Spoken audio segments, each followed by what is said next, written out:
जय श्री राम। आप सभी सनातन धर्मियों को हमारी तरफ से सादर जय श्री राम, जय बालाजी महाराज। भक्ति गंगा यूट्यूब चैनल जिसके माध्यम से हम सभी लोग आपस में जुड़े हैं। आज का हमारा विषय है श्री हनुमान चालीसा। श्री हनुमान चालीसा विचार करने का विषय सनातन संस्कृति का आधार, सनातन धर्म का आधार, भक्ति का आधार। हम विचार करें, सनातन धर्मी प्रत्येक व्यक्ति जो अपने आप को सनातन धर्मी कहता है उसे हनुमान चालीसा अवश्य ही आती है। कई घरों में हम देखते हैं कि बड़े बूढ़े बच्चों को धर्म आरंभ करने के समय सिखाते हैं कि आप हनुमान चालीसा को याद करें, लेकिन हनुमान चालीसा का जो अर्थ है वो बड़े ही कम लोगों को याद होता है, बड़े कम लोगों को इसके बारे में जानकारी होती है। विचार करें, हनुमान चालीसा का आरंभ होता है श्री गुरु चरण सरोज रज, निज मन मुकुर सुधारी, बरनौ रघुवर विमल जसु जो दायकु फलचारी। श्री गुरु चरण सरोज रज, निज मन मुकुर सुधारी। तुलसीदास जी महाराज ने सबसे पहले गुरुदेव की वंदना करी।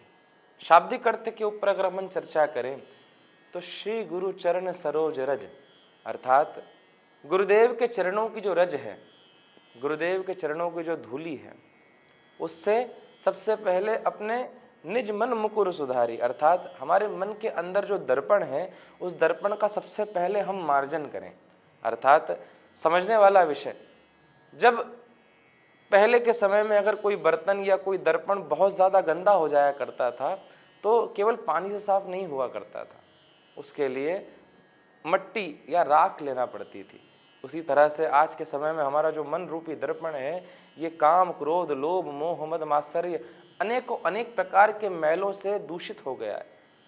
इसका जो दर्पण का गुण था ये गुण अपने आप में समाप्त हो गया है, क्योंकि न जाने इसमें कितने तरह के मैल लग चुके हैं। ये दर्पण जो गंदा हो गया है, अब इसके मार्जन करने के लिए हमको राख की आवश्यकता है, हमको धूल की आवश्यकता है, हमको इसका मार्जन करना है, इसको हमको साफ करना है। लेकिन वो साफ होगा कैसे? उसके लिए हमको गुरुदेव के चरणों के रज की आवश्यकता है, गुरुदेव के चरणों की धूली की आवश्यकता है। श्री गुरु चरण सरोज रज, निज मन मुकुर सुधारी अर्थात गुरुदेव के चरणों से जो हमको धूली प्राप्त हुई है उस धूली का उपयोग करके, उस कृपा का उपयोग करके हम अपने मन रूपी दर्पण का सबसे पहले मार्जन करें, उसको साफ करें। उसके बाद बरनौ रघुवर विमल जसु अर्थात अब जो हम काम करने वाले हैं, गोस्वामी तुलसीदास जी महाराज ने यहाँ पर ये नहीं लिखा कि हम हनुमान जी की चालीसा अर्थात हनुमान चालीसा मतलब हनुमान जी की गाथा का वर्णन करेंगे, नहीं। तुलसीदास जी ने लिखा बरनौ रघुवर विमल जसु। हम तो राम जी के चरित्र का वर्णन करने जा रहे हैं, जो दायकु फलचारी, जो कि 4 पुरुषार्थों को प्रदान करने वाला है, जो कि 4 फल देने वाला है। और वो 4 फल कौन से हैं? जो कि हमारे सनातन संस्कृति के आधार स्तंभ हैं, धर्म, अर्थ, काम, मोक्ष। अगली चौपाई में, अगली पंक्ति में गोस्वामी तुलसीदास जी महाराज कहते हैं, बुद्धिहीन तनु जानिके सुमिरो पवन कुमार। हम जानते हैं अपने आप को कि हम तो बुद्धिहीन हैं, हमारे अंदर कोई सामर्थ्य नहीं, हमारे अंदर कोई ज्ञान नहीं, हमारे अंदर कोई बुद्धि नहीं, इसलिए हम राम जी के चरित्र का वर्णन करने में असमर्थ हैं। इसलिए हम किसको याद करते हैं? पवन कुमार अर्थात हनुमान जी महाराज को, क्योंकि राम जी के चरित्र को, राम जी की कथा को हनुमान जी से अच्छा दूसरा कौन जानता होगा। विचार करने का विषय। अगली चौपाई अंतिम दोहे की अंतिम पंक्ति में तुलसीदास जी कहते हैं कि हमने पवन कुमार जी को, बालाजी महाराज को, हनुमान जी को याद तो किया, लेकिन अब हम हनुमान जी से चाहते क्या है? तो बल बुद्धि विद्या देहु मोहि। सबसे पहले बल, उसके बाद बुद्धि, उसके बाद विद्या। क्योंकि पता है कि जब तुलसीदास जी ने इस ग्रंथ की रचना करी थी उस समय सनातन संस्कृति के लिए इस क्षेत्र में, इस देश में बड़ा प्रतिकूल माहौल था। इसलिए गोस्वामी जी ने सबसे पहले हनुमान जी महाराज से बल की कामना करी कि मैं इस उत्कृष्ट कार्य को करने में कहीं असमर्थ बल के कारण ना रह जाऊं, इसलिए सबसे पहले मुझे बल देना ताकि मैं अपनी रक्षा कर सकूं, अपने ग्रंथ की रक्षा कर सकूं। बल बुद्धि विद्या देहु मोहि, हरहु कलेश विकार। बल तो देना, बुद्धि तो देना, विद्या तो देना, किंतु मेरे चरित्र में, मेरे जीवन में, मेरे शरीर में अगर कोई विकार हो, कोई क्लेश हो, कोई कोई विसंगति हो, कोई कोई दुर्व्यवहार हो, कोई कोई दुर्वासना हो, तो उसका भी आप हरण कर लेना सरकार। इस तरह से सबसे पहले गुरुदेव की वंदना करते हुए गोस्वामी तुलसीदास जी महाराज ने दोहे की रचना करी। तत् इसके बाद में चौपाइयों की ओर आते हैं। जय हनुमान ज्ञान गुण सागर। विचारणीय तथ्य, आरंभिक चौपाई में ही हनुमान जी महाराज को तुलसीदास जी ने ज्ञान गुण सागर कह दिया। विचार करने का विषय बंधुओं, इस संसार में यदि किसी व्यक्ति के पास में ज्ञान है तो उसके अंदर गुण हो ये जरूरी नहीं है। विचार करने का विषय, रामचरितमानस की बात करें तो एक प्रकांड विद्वान रामचरितमानस का ही एक पात्र है जिसका नाम है रावण। उस रावण में ज्ञान कूट कूट करके भरा हुआ था, लेकिन गुणों में बड़ा पीछे था। लेकिन श्रेष्ठ हैं हनुमान जी महाराज, जिनकी जय जयकार करते हुए तुलसीदास जी लिखते हैं जय हनुमान ज्ञान गुण सागर। अर्थात हनुमान जी महाराज के अंदर ज्ञान भी है और गुणों के भी सागर है। विचार करने का विषय, किसी व्यक्ति में अगर कोई गुण आ जाए तो अहम अवश्य आ जाएगा, लेकिन हनुमान जी महाराज में अहम शून्यता का भाव रहता है। जय कपीश तिहु लोक उजागर। अर्थात हनुमान जी महाराज जो कि कपीश हैं, कपीश माने वानरों के राजा हैं, वानरों के इष्ट हैं। तिहु लोक उजागर, तीनों लोकों में जिनकी जय जयकार होती है, ऐसे हनुमान जी महाराज को हमारा और आपका भी सादर प्रणाम। ज्ञान गुण सागर, ज्ञान गुण सागर। किसी व्यक्ति में, किसी देवता में, किसी मनुष्य में, किसी देहधारी में यदि ज्ञान हो तो एक अवगुण अवश्य आता है जिसका नाम है अहम, अहंकार। और गुणों का तो काम ऐसा है, यदि एक गुण किसी व्यक्ति में आ गया तो दूसरा गुण अवश्य चला जाएगा। विचार करने का विषय, हमारे पूज्य गुरुदेव कहते हैं कि जो गुण होते हैं वो मेंढकों की तौल जैसा है। अगर एक गुण आएगा तो दूसरा गुण अपने आप चला जाएगा। जैसे विचार करें, आज के समय में कई लोग होते हैं जो कहते हैं कि हम तो बिल्कुल खरी बात बोलते हैं, बिल्कुल सत्य कह देते हैं, बुरी लगे चाहे लगे। विचार करने का विषय, कई लोग कहते हैं कि हम तो सच बोलते हैं, सामने वाले को बुरा लगे तो लग जाए। विचार करने का विषय, सत्य बोलना एक अच्छा गुण है, लेकिन जो व्यक्ति सत्य कहता है वो दूसरे गुणशील को अपने आप छोड़ देता है कि सामने वाले को बुरा लगता हो तो लगने दो, हम तो सत्य कहते हैं। विचार करने का विषय, हनुमान जी महाराज ज्ञान और गुणों के सागर है, उनके अंदर सारे गुण विद्यमान हैं। विचार करने का विषय, आज के समय में सत्य बोलना अच्छी बात है, लेकिन ज्यादा खरी बात कहेंगे तो सामने वाले को बुरा लग जाता है। जैसे अगर हम बाजार में जाएं और जा करके कभी जलेबियां खरीदें, तो जलेबी अगर बिल्कुल खरी खरी लेके आएंगे तो घी में से निकलती हुई जो जलेबी होती है बिल्कुल खरी खरी होती है, लेकिन क्या उस खरी खरी जलेबी को ला करके हम खा सकते हैं? उसी तरह से सत्य बात कहना अच्छी बात है। जैसे जलेबी खरी खरी लाना अच्छी बात है, लेकिन उसके पहले उसको शक्कर की चाशनी में डुबाया जाता है। अर्थात सत्य बोलना तो अच्छी बात है, लेकिन उसे शील की चाशनी में लपेट करके सामने वाले को कहें तो अपनी बात भी सत्य हो जाएगी और सामने वाले को बुरा भी नहीं लगेगा। सत्य बोलना और शील का रक्षण करना दोनों अलग अलग गुण हैं, लेकिन जिसमें सत्य बोलने की कला हो वो शील छोड़ देता है, और जिसमें शील हो वो सत्य नहीं बोल पाता, सामने वाले को बुरा लग जाएगा इस बात को सोचते हुए सत्य बोलने से वंचित रह जाता है। तो गुणों का होना अपने आप में मेंढकों की तौल जैसा है। एक को रखोगे दूसरा चले जाएगा, दूसरे को बुलाओगे तीसरा उड़ जाएगा। लेकिन हनुमान जी महाराज अपने आप में श्रेष्ठ हैं। सत्य बोलना भी उनसे कोई सीखे, शील का रक्षण करना भी कोई उनसे सीखे, अपने वचन की पराकाष्ठा को निभाना भी कोई उनसे सीखे। इसलिए तुलसीदास जी ने लिखा, जय हनुमान ज्ञान गुण सागर। हनुमान जी महाराज ज्ञान के और गुणों के सागर हैं। जय कपीस तिहु लोक उजागर। हनुमान जी महाराज कपि अर्थात बानरों की ईश हैं, इष्ट हैं। तिहु लोक उजागर, तीनों लोकों में उनकी जय जयकार है। विचार करने का विषय, एकमात्र हनुमान जी हैं जो तीनों लोकों में पूजे जाते हैं, जिनकी महत्वता तीनों लोकों में है। बालपन के समय की घटना है, रामायण में वर्णन है, जब राम जी पतंग उड़ाते थे, हनुमान जी उनके पास में थे बाल रूप में, महादेव छोड़ आए थे। राम जी पतंग उड़ाते थे और पतंग सीधी उड़ती उड़ती स्वर्ग तक पहुंच गई थी, और स्वर्ग में इंद्र की अप्सराओं ने उस पतंग को पकड़ लिया था, छोड़ती नहीं थी। हनुमान जी महाराज उस पतंग की डोरन को पकड़ते पकड़ते ऊपर गए और जा करके इंद्र की अप्सराओं से उस पतंग को मुक्त करवाया। और विचार करें, पृथ्वी लोक में तो हनुमान जी के अनेकों अनेक कथाएं विद्यमान है। स्वर्ग लोक की कथा हो गई, पृथ्वी लोक की कथा हो गई। और जब अहि रावण राम जी और लखनलाल जी को लेकर के पाताल में चले गया था, उस समय हनुमान जी वहां पर प्रकट हुए और राम जी को और लखनलाल जी को बचा करके लाए। तीनों लोकों में उनकी जय जयकार होती, तीनों लोकों में उनकी कथाएं।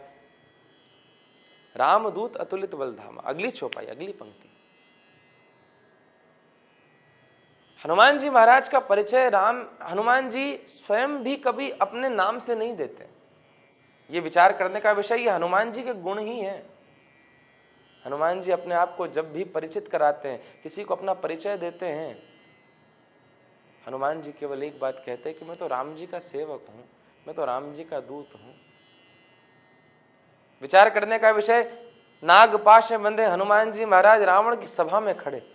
रावण कहते कपे, तू कौन है बंदर? तूने किसके बल पर अशोक वाटिका को विध्वंस कर दिया? किसके बल को प्राप्त करके मेरे पुत्र अक्षय कुमार को मार दिया? तुझे किसका बल प्राप्त है? अरे तू जानता नहीं मुझे, मैं कौन हूं? तीनों लोकों में मेरी जय जयकार होती, तीनों लोकों को विजय मैंने प्राप्त कर ली। तू जानता नहीं मैं कौन हूं? तू तेरा परिचय दे। उस समय अगर हम और आप होते, इतना अगर पराक्रम का काम कर चुके होते, तो हम अपना नाम बताते, अपने पिताजी का नाम बताते। लेकिन हनुमान जी महाराज ने केवल एक बात कही कि मैं राम जी का दास हूं, मैं राम जी का सेवक हूं। ऐसे अहम शून्यता का भाव हनुमान जी अपने परिचय में केवल राम जी के सेवक के रूप में देते हैं। रामदूत अतुलित बलधामा। हनुमान जी महाराज राम जी के दूत हैं, इसी लिए अतुलित बल के धाम है। और हनुमान जी के बल की तो क्या पराकाष्ठा। हनुमान जी महाराज अतुलित बल के धाम है। अतुलित बल धामम है मैं शैलाभ देहम, धनुज वन कृशानम ज्ञानी नामाग्रगण्यम, सकल गुण निधानम वानराणाम मदीशम, रघुपति प्रिय भक्तम वात जातम नमामि। हनुमान जी महाराज अतुलित बल के धाम है। हनुमान जी के बल की कोई सीमा नहीं, कोई तौल नहीं, कोई पैमाने में हम उसको निहित नहीं कर सकते। शास्त्रों में अनेकों जगह पर चर्चा मिलती है कि 100 हाथियों में जितना बल होता है, उन हाथियों के बल को मिला लिया जाए तो एक दिशा के हाथी में, एक दिग हाथी में उतना बल होता है। और 1000 दिशा के हाथियों में जितना बल होता है, उतना बल इंद्र के ऐरावत के एक रोम में उतना बल होता है। 1000 ऐरावतों में जितना बल, उतना बल इंद्र के वज्र में होता है। और 10,000 वज्रों में जितना बल, उतना बल हनुमान जी के केवल एक रोम में है। अब आप और हम इससे परिकल्पना मात्र कर सकते हैं कि हनुमान जी के संपूर्ण शरीर में कितना बल होगा। इसलिए उनको कहा अतुलित बलधामम, रामदूत अतुलित बलधामा, अंजनी पुत्र पवन सुत नामा। अंजना माता के पुत्र हैं हनुमान जी, केसरी नंदन है, पवन के बेटे भी हैं। कई लोग प्रश्न करते हैं कि पवन कुमार हैं हनुमान जी, या अंजनी माता के पुत्र हैं, या केसरी नंदन हैं, या महादेव के अवतार हैं। ये प्रश्न बड़ा ज्वलंत है। एक हनुमान जी महाराज, उनको हमने केसरी नंदन भी कह दिया, पवन कुमार भी कह दिया, पवन के बेटा भी कह दिया, शिव जी के अवतार भी कह दिया, केसरी नंदन भी कह दिया। ऐसे काम कैसे चलेगा? विचारणीय तथ्य, हमारी सनातन संस्कृति में हर एक पहलू के ऊपर बड़ा बड़ा विशिष्ट विचार किया गया है। हनुमान जी महाराज अवश्य शिव जी के अवतार हैं, लेकिन कैसे अवतार हैं? विचार करने का विषय, समुद्र मंथन से ये कथा आरंभ होती है। समुद्र मंथन के समय जब सबसे पहले हलाहल विष निकला, सारे देवता महादेव के शरणागत हुए, प्रभु इसे तो आप ही ग्रहण कर सकते हैं। महादेव ने जैसे ही हलाहल विष का आस्वादन किया, महादेव को कुछ समय की मूर्छा आ गई, ऐसा कहते हैं, कुछ ज्वर आ गया। उसी के तुरंत बाद में समुद्र मंथन में से अमृत का घड़ा निकला। और हम सब जानते हैं नारायण ने मोहिनी स्वरूप, मोहिनी अवतार ग्रहण किया और सभी देवताओं और दानवों से ये कहा, ये वचन दिया कि मैं आपको दोनों को बराबरी से अमृत का आस्वादन करा दूंगी। लेकिन हम जानते हैं कि पानी पानी दानवों को पिला दिया और अमृत अमृत देवताओं को पिला दिया। ये तो क्रम हम सब जानते हैं। लेकिन इसी के बाद में जब भोले बाबा का ज्वर शांत हुआ, उस समय एक समय की बात, एक निर्जन वन में महादेव और विष्णु जी दोनों दोनों दोनों बैठकर चर्चा करते थे। नारायण ने कहा कि आपने तो बाबा हमारे मोहिनी स्वरूप का दर्शन ही नहीं किया। सारे देवता, सारे दानव, सारे राक्षस, सारे सारे देवी देवता उस पर मोहित हो गए थे, लेकिन आप तो उसका दर्शन ही नहीं कर पाए। अब आज हमारे भोले बाबा ने ये हठ ठान लिया कि आज तो नारायण हमको आप मोहिनी स्वरूप का दर्शन कराओ। अनेकों बार जब बाबा ने प्रार्थना करी, अनेकों बार जब बाबा ने नारायण से निवेदन करा, तब नारायण राजी हुए। नारायण ने जैसे ही मोहिनी अवतार ग्रहण किया, मोहिनी स्वरूप धारण किया, बाबा भूल ही गए कि ये तो केवल अवतार मात्र हैं, अंदर से तो ये साक्षात विष्णु जी हैं, अंदर से तो नारायण ही हैं। ये तो केवल केवल एक रूप लिया है। लेकिन बाबा भूल गए और बाबा ने जैसे ही मोहिनी स्वरूप का दर्शन किया, आज योगियों के ईश, आज प्रथम योगी, आज आदि योगी भी उस मोहिनी स्वरूप के सौंदर्यता को देख करके मोहित हो गए। और बाबा मोहिनी अवतार के पीछे पीछे भागने लगे। नारायण आगे भागते, बाबा पीछे भागते। उसी समय बाबा मोहिनी अवतार को देख करके इतने आवेश में आ गए कि बाबा का तेजपुंज स्खलित हो गया। अब वो जो तेजपुंज स्खलित हुआ था, बाबा का जैसे ही तेजपुंज स्खलित हुआ, बाबा को भान हो गया कि हमसे अपराध हो गया, ये तो साक्षात नारायण है, अरे हम इनको देख करके ऐसे कैसे मोहित हो गए। उसी समय नारायण अपने वास्तविक रूप में आए, बाबा को समझाया कि आपका जो तेजपुंज स्खलित हुआ है ये व्यर्थ नहीं जाएगा, इसका भी कोई प्रयोजन है। ऋषि मुनियों ने उस तेजपुंज को संग्रहित करके रखा और उसी तेजपुंज के कुछ अंश पवन देव के द्वारा माता अंजना के मुखमंडल से होते हुए उनके गर्भ में स्थापित किए गए। तब जाकर के हनुमान जी महाराज का जन्म हुआ। इसीलिए तो कहा कि हनुमान जी महाराज शंकर जी के अवतार हैं, शंकर जी के अवतार स्वरूप हैं, पवन देव के बेटे हैं, क्योंकि पवन देव ने भी सहायता करी। और अंजनी माता और केसरी तो उनके वास्तविक माता पिता हैं। शारीरिक रूप से देखा जाए तो अंजनी माता और केसरी नंदन ही हैं, लेकिन अगर तथ्यात्मक देखा जाए तो हनुमान जी महाराज का जन्म महादेव की कृपा से और पवन देव के आशीर्वाद से हुआ है। इसीलिए उनको कहा जाता है केसरी नंदन, इसीलिए कहा जाता है अंजनी नंदन, इसलिए कहा जाता है शंकर स्वयं केसरी नंदन, तेज प्रताप महाजगवंदन, महावीर विक्रम बजरंगी। महावीर हनुमान जी महाराज वीर नहीं महावीर हैं। विचार करने का विषय, अकेले चले गए। जब माता सीता का पता लगाने की बात थी तब अकेले लंका में प्रविष्ट हो गए। माता सीता से भेंट हुई, माता सीता से परिचय हुआ, विदा होने लगे। उसी समय याद आया कि स्वप्न में संदेश भेजा है राम जी ने त्रिजटा के। स्वप्न में संकेत भेजा था कि एक बानर आया और आग करके लंका नगरी का विध्वंस करके आग लगा गया। हनुमान जी के मन में आया कि अब हमको ये काम भी तो करना है। मैया से प्रार्थना करी, मैया आपका पता लगाने के लिए बहुत दूर का सफर करके आए हैं और मार्ग में कुछ भोजन भी नहीं हुआ, अगर आप आज्ञा दें तो अशोक वाटिका के थोड़े से फल खा लें।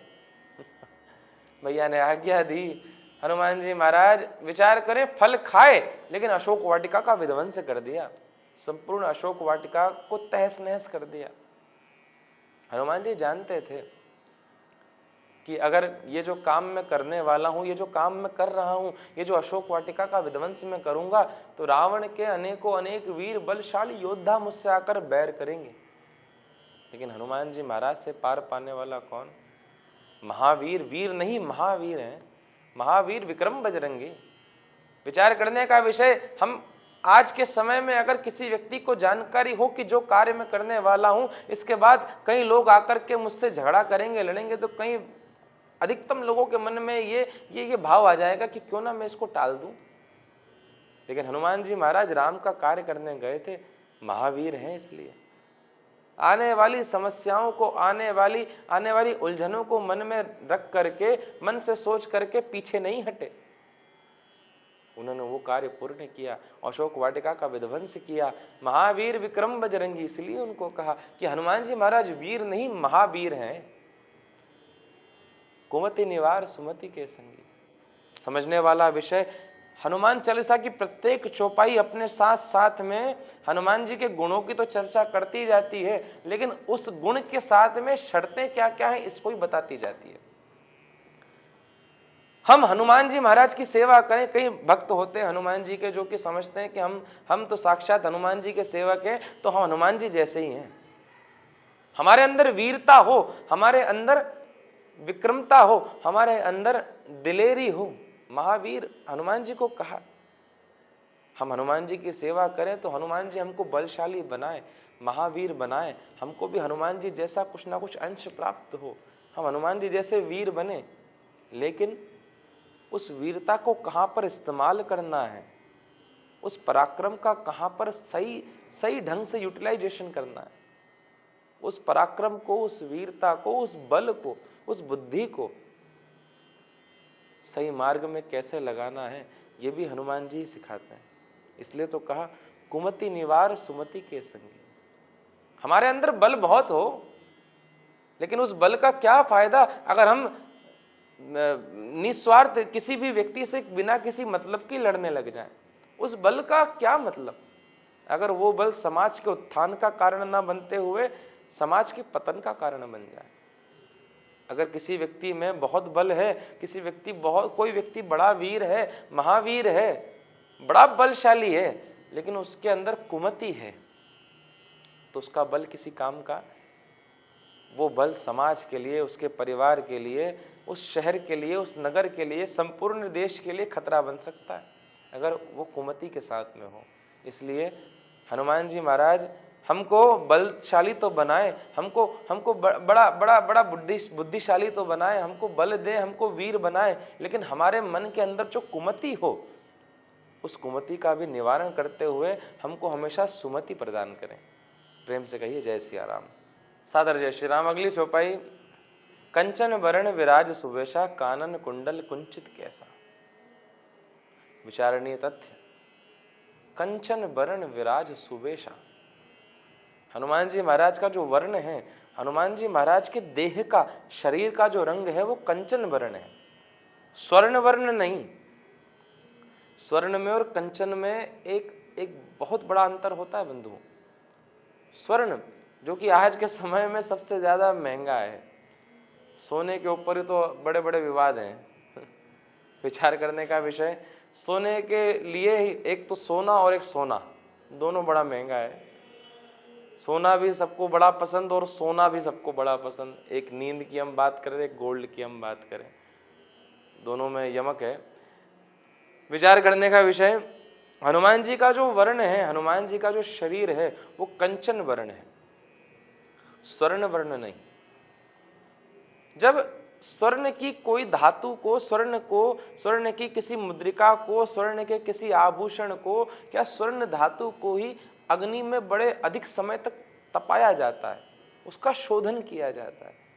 अधिक समय तक जब एक स्वर्ण को ही बड़े अधिक समय तक अग्नि में उसकी तपस्या होती है, तब जाकर के वो स्वर्ण कंचन के रूप में परिवर्तित होता है। हनुमान जी महाराज जन्म से स्वर्ण शैलाभ देहम थे, लेकिन विचार करने का विषय यहाँ पर एक बड़ी एक विवेचना है जो मेरा मन कहता है कि बताना चाहिए। रामचरितमानस का जो आधार है, रामचरितमानस जहां से आरंभ होती है, जहां से रामचरितमानस की मूल गाथा की शुरुआत होती है, वो प्रसंग है सीता हरण का। जब मैया का हरण करके रावण लेकर के गया, वहीं से राम जी, लखनलाल जी आगे चलते हैं, फिर हनुमान जी मिलते हैं, फिर सारा क्रम चलता है, हम सब जानते हैं। एक विचार करने का विषय कि रामचरितमानस की कथा का टर्निंग बिंदु है, टर्निंग पॉइंट है।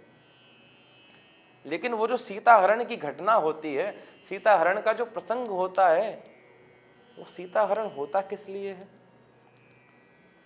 मैया आश्रम की कुटिया के बाहर बैठी हुई थी और रावण मारीच को लेकर के आया था स्वर्ण मग बना करके, सोने का हिरण।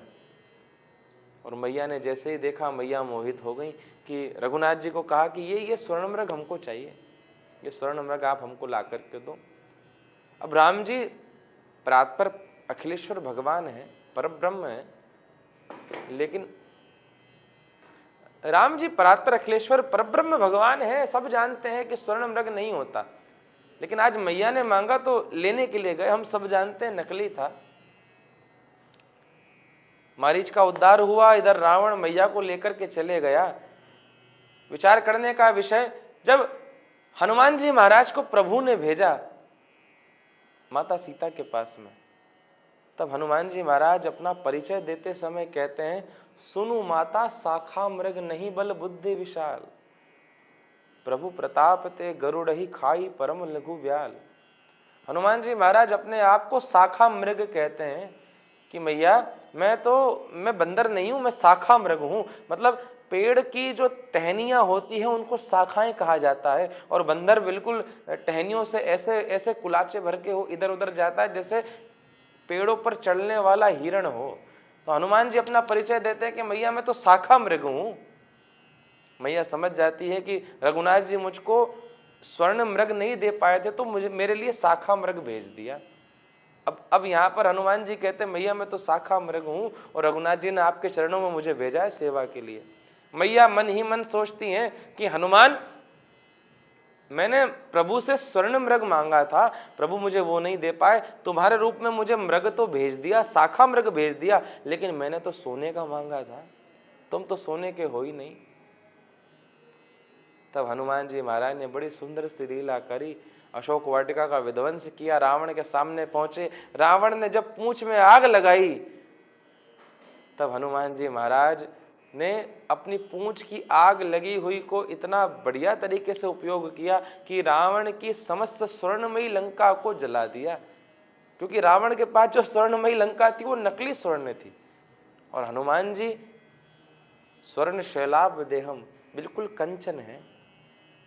हनुमान जी महाराज ने अपनी पूंछ की अग्नि को शांत किया और तुरंत वापस पहुंचे मैया के पास में कि मैया देखो, असली स्वर्ण की पहचान होती है कि कितनी ही तीव्र ज्वाला क्यों ना हो, स्वर्ण को जरा सा भी हानि नहीं पहुंचती। विचार करने का विषय, अगर हनुमान जी महाराज भी नकली स्वर्ण के बने होते तो हनुमान जी का भी कुछ ना कुछ तो बिगड़ गया होता, लेकिन हनुमान जी महाराज साक्षात स्वर्ण शैलाभ देहम है। इतनी आग लगने के बाद भी हनुमान जी की पूंछ का बाल भी बांका नहीं हुआ। मैया समझ गई कि प्रभु ने मेरे लिए साक्षात स्वर्ण का मृग भेजा है। हनुमान जी महाराज को इसलिए कहा जाता है कंचन वर्ण। हनुमान जी महाराज अग्नि में तपे हुए, राम जी की भक्ति में तपे हुए, राम जी के नाम की तपस्या में तपे हुए स्वर्ण के बने हुए मृग हैं, जो कि मैया माता सीता के पुत्र हैं। इसलिए कहा कंचन वर्ण विराज सुबेशा। हनुमान जी महाराज का जो वर्ण है वो तो कंचन वर्ण है, और विराज सुबेशा। हनुमान जी महाराज सदैव राम जी के नाम की चादर को ओढ़े रहते हैं। कानन कुंडल कुंचित कैसा, हनुमान जी के कर्ण में हमेशा कुंडल होते हैं। क्यों? हमारे सनातन संस्कृति का आधार है, पहले के समय में बालपन में ही बालकों के और बालिकाओं के कानों को भेदन हो जाता था। कर्णवेद एक संस्कार होता है, हमारे यहाँ पर कर्णवेद करवाना अत्यंत आवश्यक होता था। समय बीच में ऐसा आया, आधुनिकता का प्रभाव हुआ कि कर्णवेदन करना उपयुक्त नहीं माना जाने लगा। लेकिन आजकल आधुनिकता का और प्रभाव, आजकल के जमाने में बच्चियों को हम देखते हैं जो कि कर्ण का भेदन तो कराते हैं, कान में इधर भी छिदा लेंगे इधर भी छिदा लेंगे, न जाने और कहाँ छिदा लेते हैं। विचार करने का विषय, हनुमान जी के भी दोनों कानों में सदैव कुंडल विराजमान होते हैं, क्योंकि कर्ण वेदन संस्कार हमारे सनातन संस्कृति का एक अत्यंत आवश्यक संस्कार है। कुंचित केशा, हनुमान जी के जो केश हैं वो घुंघराले केश हैं। विचार करने का विषय, घुंघराले केश का आशय क्या? घुंघराले केश होने का आशय मात्र इतना है कि हनुमान जी महाराज की जो बुद्धि है, ये जो केश होते हैं ये बुद्धि के ऊपर विराजते हैं। अर्थात हमारे मस्तक का हमारे शरीर का सबसे उत्कृष्ट बिंदु हमारे केश होते हैं, और हनुमान जी के घुंघराले केश, अर्थात हनुमान जी के अंदर जितने गुण हैं, हनुमान जी के अंदर जितने तर्क हैं, हनुमान जी की बुद्धि के अंदर जितनी राम जी के चरणों की सेवा है, वो उनके केशों के रूप में विद्यमान है। और वो केश अपने आप में घूम घूम करके कुंचित हो चुके हैं। सादर जय श्री राम। अब हम आते हैं हनुमान चालीसा की अपनी अगली चौपाई पर, जो कि बड़ी सुंदर है, बड़ी सुमधुर है। हाथ वज्र और ध्वजा विराजे, कांधे मूंज जनेऊ साजे। विचार करने का विषय, हाथ वज्र, हनुमान जी के हाथ में सदैव वज्र विद्यमान रहता है। वो वज्र जो कि उनको धनपति कुबेर ने दिया था, और एक हाथ में सदैव राम जी के नाम की उज्जवल ध्वजा धारण रहती। सनातन संस्कृति में ध्वजा का अत्यंत महत्व है बंधुओं। ऐसा कहा जाता है, यदि आपके निवास स्थान पर, आपके गृह में, आपके घर में अगर आप वास्तु के अनुरूप घर नहीं बना पाए हो, तो केवल एक कार्य कर लीजिए, हनुमान जी के मंदिर की लाई हुई ध्वजा को अपने घर के ऊपर स्थापित कर दीजिए। घर का कैसा भी वास्तु दोष होगा, हनुमान जी महाराज उसका नाश कर देते हैं। हमारे संस्कृति में ध्वजा का अत्यंत महत्व है, इसलिए हनुमान जी के हाथ में सदैव गदा रहती है, वज्र रहता है, और एक हाथ में सदैव राम नाम की ध्वजा रहती है। कांधे मूंज जनेऊ साजे। इस चौपाई में हनुमान जी के चरित्र की विवेचना है बंधुओं। विचार करने का विषय, आज से कुछ वर्ष पहले की बात है, हम देखते थे व्हाट्सएप के ऊपर एक बड़ा विस्तृत एक विवाद चलता है कि हनुमान जी का विवाह भी हुआ है, और एक जगह पर भारत में ही कदाचित कहीं पर मंदिर भी बना हुआ है जहाँ पर हनुमान जी उनकी पत्नी के साथ में विद्यमान है। विचार करने का विषय, हनुमान जी को जानने के लिए अगर सबसे अच्छा कोई ग्रंथ है तो रामायण से अच्छा कोई ग्रंथ नहीं, और रामायण में कहीं पर भी हनुमान जी के विवाह की कोई चर्चा नहीं मिलती बंधुओं। बाकी तो हम ज्यादा नहीं जानते, किंतु अगर इस चौपाई की बात करें तो इसमें गोस्वामी तुलसीदास जी ने लिखा, कांधे मूंज जनेऊ साजे। जब ब्राह्मण बालकों की जनेऊ संस्कार होता, यज्ञोपवीत होता है, उस समय ब्राह्मण बालकों को पहले मूंज की बनी हुई जनेऊ पहनाते हैं। और पुराने समय में आश्रमों में तो कुछ समय तक ब्राह्मण बालकों को मूंज की जनेऊ पहनाई जाती थी। अभी तो आधुनिकता है, तुरंत पहना के उतार लेते हैं, लेकिन पहले समय मूंज की जनेऊ पहनने का विधान था, क्योंकि मूंज की जनेऊ पहनने से एक फायदा होता है कि व्यक्ति कभी भी गहरी नींद में नहीं सो पाता, और जब गहरी नींद में नहीं सोएगा तो उसे स्वप्न दोष जैसी समस्या नहीं हो सकती। अब विचार करने का विषय, यदि हनुमान जी महाराज जिन्होंने जीवन पर्यंत हमेशा सदैव मूंज की बनी हुई जनेऊ धारण करी हो, जो कि अपने अपने ब्रह्मचर्य व्रत को इतना सुदृढ़ता के साथ में निभाते हो कि वो इतनी गहरी नींद में ही कभी ना सोएं कि उनको ऐसी कोई अवस्था का सामना करना पड़े, कभी इतनी गहरी नींद लग ही ना पाए कि राम जी की चरणों की सेवा से वो दूर हो जाएं, उन हनुमान जी के बारे में हम विचार करें कि उनके विवाह तक की घटना बता दी जाती है। विचार करने का विषय,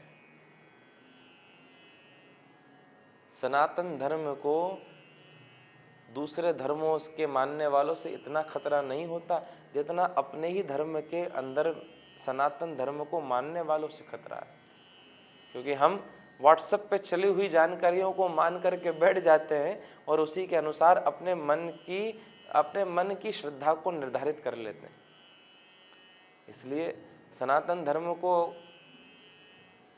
धर्म को मानने वालों से ज्यादा खतरा रहता है बंधुओं, किसी भी धर्म की बात करें।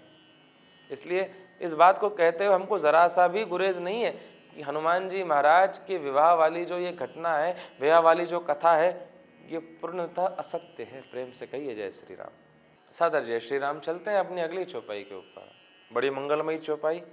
शंकर सुवन केसरी नंदन, तेज प्रताप महाजगवंदन। इस विषय के ऊपर तो हम आरंभ में चर्चा कर ही चुके हैं कि हनुमान जी महाराज शंकर सुवन है। भगवान भोले बाबा के तेज पुंज से ही हनुमान जी का जन्म हुआ है, इसलिए हनुमान जी को शंकर सुवन कहा जाता है। केसरी नंदन, हनुमान जी के विचार किया जाए तो हनुमान जी के शारीरिक पिता केसरी अवश्य हैं, लेकिन हनुमान जी का विचार किया जाए, कई जगह चर्चा होती है कि हनुमान जी की चालीसा में लोग ये कहते हैं आजकल कि शंकर सुवन नहीं, शंकर स्वयं कह दो। हमारा कहने का भाव मात्र इतना है कि गोसाई जी तुलसीदास जी महाराज अपने आप में बड़े प्रकांड विद्वान थे, और उनकी तूलिका के ऊपर, उनकी लेखनी के ऊपर प्रश्न चिन्ह उठाने वाले आजकल के सनातन धर्म में न जाने क्या विचार करते हैं। हनुमान जी महाराज के लिए शंकर सुवन कहा जाए तो ही उचित है। शंकर सुवन केसरी नंदन, तेज प्रताप महाजगवंदन। हनुमान जी ने राम जी की सेवा में ऐसे ऐसे उत्कृष्ट, ऐसे ऐसे दुर्गम कार्य किए कि हनुमान जी की संपूर्ण जग वाले, संपूर्ण संसारवासी अगर प्रशंसा भी करें तो भी कम है। और ये तो साक्षात राम जी कहते हैं, नाथ पवन सुत कीन ही जो करनी, सह सह मुख ना जाई सो वरनी। जब हनुमान जी महाराज माता सीता का पता लगा करके वापस आए थे, साक्षात राम जी कहते, हनुमान आपने जो कृत्य हमारे लिए किया है, अगर 1000 मुखों से भी इसकी प्रशंसा की जाए तो भी कम है। इसीलिए शंकर सुवन केसरी नंदन, तेज प्रताप महाजगवंदन। हनुमान जी महाराज के क्रमों की, हनुमान जी महाराज की सेवा की अगर विवेचना करने जाएं तो संपूर्ण जगत के वासी अगर हनुमान जी की प्रशंसा करें, हनुमान जी की प्रशंसा करते करते समस्त जगवासी अगर एक साथ करें तो भी ये संभव नहीं कि हनुमान जी के कर्मों की पूर्णतः विवेचना की जा सकती है। अगली मंगलमयी चौपाई है, विद्यावान गुणी अति चातुर, राम काज करिबे को आतुर। विचार करने का विषय यहाँ पर गोस्वामी तुलसीदास जी महाराज की तूलिका पर हम फिर से एक गहन विचार करेंगे। गोस्वामी तुलसीदास जी महाराज चाहते तो हनुमान जी को विद्वान कहते थे, लेकिन हनुमान जी महाराज के लिए गोस्वामी जी ने लिखा विद्यावान गुणी अति चातुर। क्यों कहा विद्यावान? रामचरितमानस में ही एक और पात्र है जिसका नाम है रावण, 4 वेद 6 शास्त्र का ज्ञाता। रावण अत्यंत ज्ञानी व्यक्ति था, सब कुछ उसे वो जानता था, प्रकांड विद्वान था, लेकिन रावण विद्यावान नहीं था। अब आप सोचेंगे विद्यावान और विद्वान में क्या अंतर होता है? ज्ञान जिसके पास में हो वो विद्यावान भी बन सकता है और विद्वान भी बन सकता है, किंतु समस्या ये है कि जिसके पास में ज्ञान रूपी विद्या होती है वो विनयशील होता है, क्योंकि विद्या ददाति विनयम। जो विनयवान होगा, जो कि बड़े का सम्मान करेगा, छोटों से प्रेम करेगा, उस व्यक्ति को हम विनयशील कहते हैं।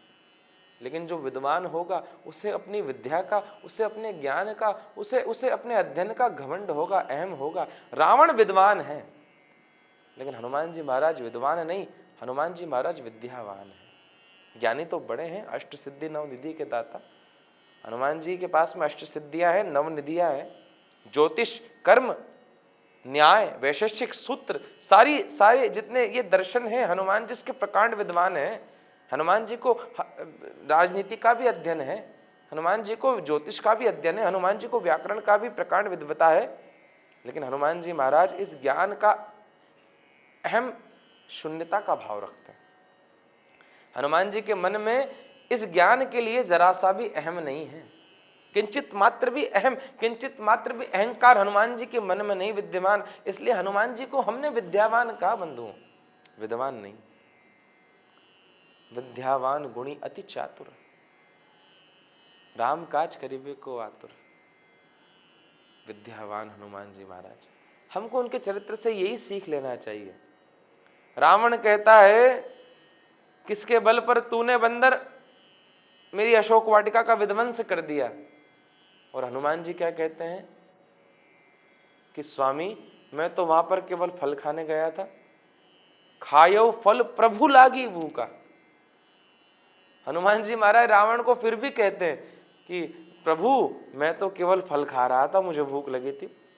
चौपाई कहती है खायो फल प्रभु लागी भूखा, कपि स्वभाव तो तेरो रेवखा। और अगली चौपाई में कहते हैं सबके देह परम प्रिय स्वामी। हे स्वामी, विचार करें, रावण हनुमान जी का अपमान कर रहा है, लेकिन हनुमान जी पलट के क्या कह रहे हैं? सबके देह परम प्रिय स्वामी। हे स्वामी, अपनी अपनी देह, अपना अपना शरीर सबको प्यारा होता है। विचार करने का विषय ये हनुमान जी महाराज की विद्या है। कि कोई भले अपमान भी क्यों ना करे, लेकिन उसे बड़े प्रेम से बात करें। आज के समय में यही विद्या की आवश्यकता आज की युवा पीढ़ी को है।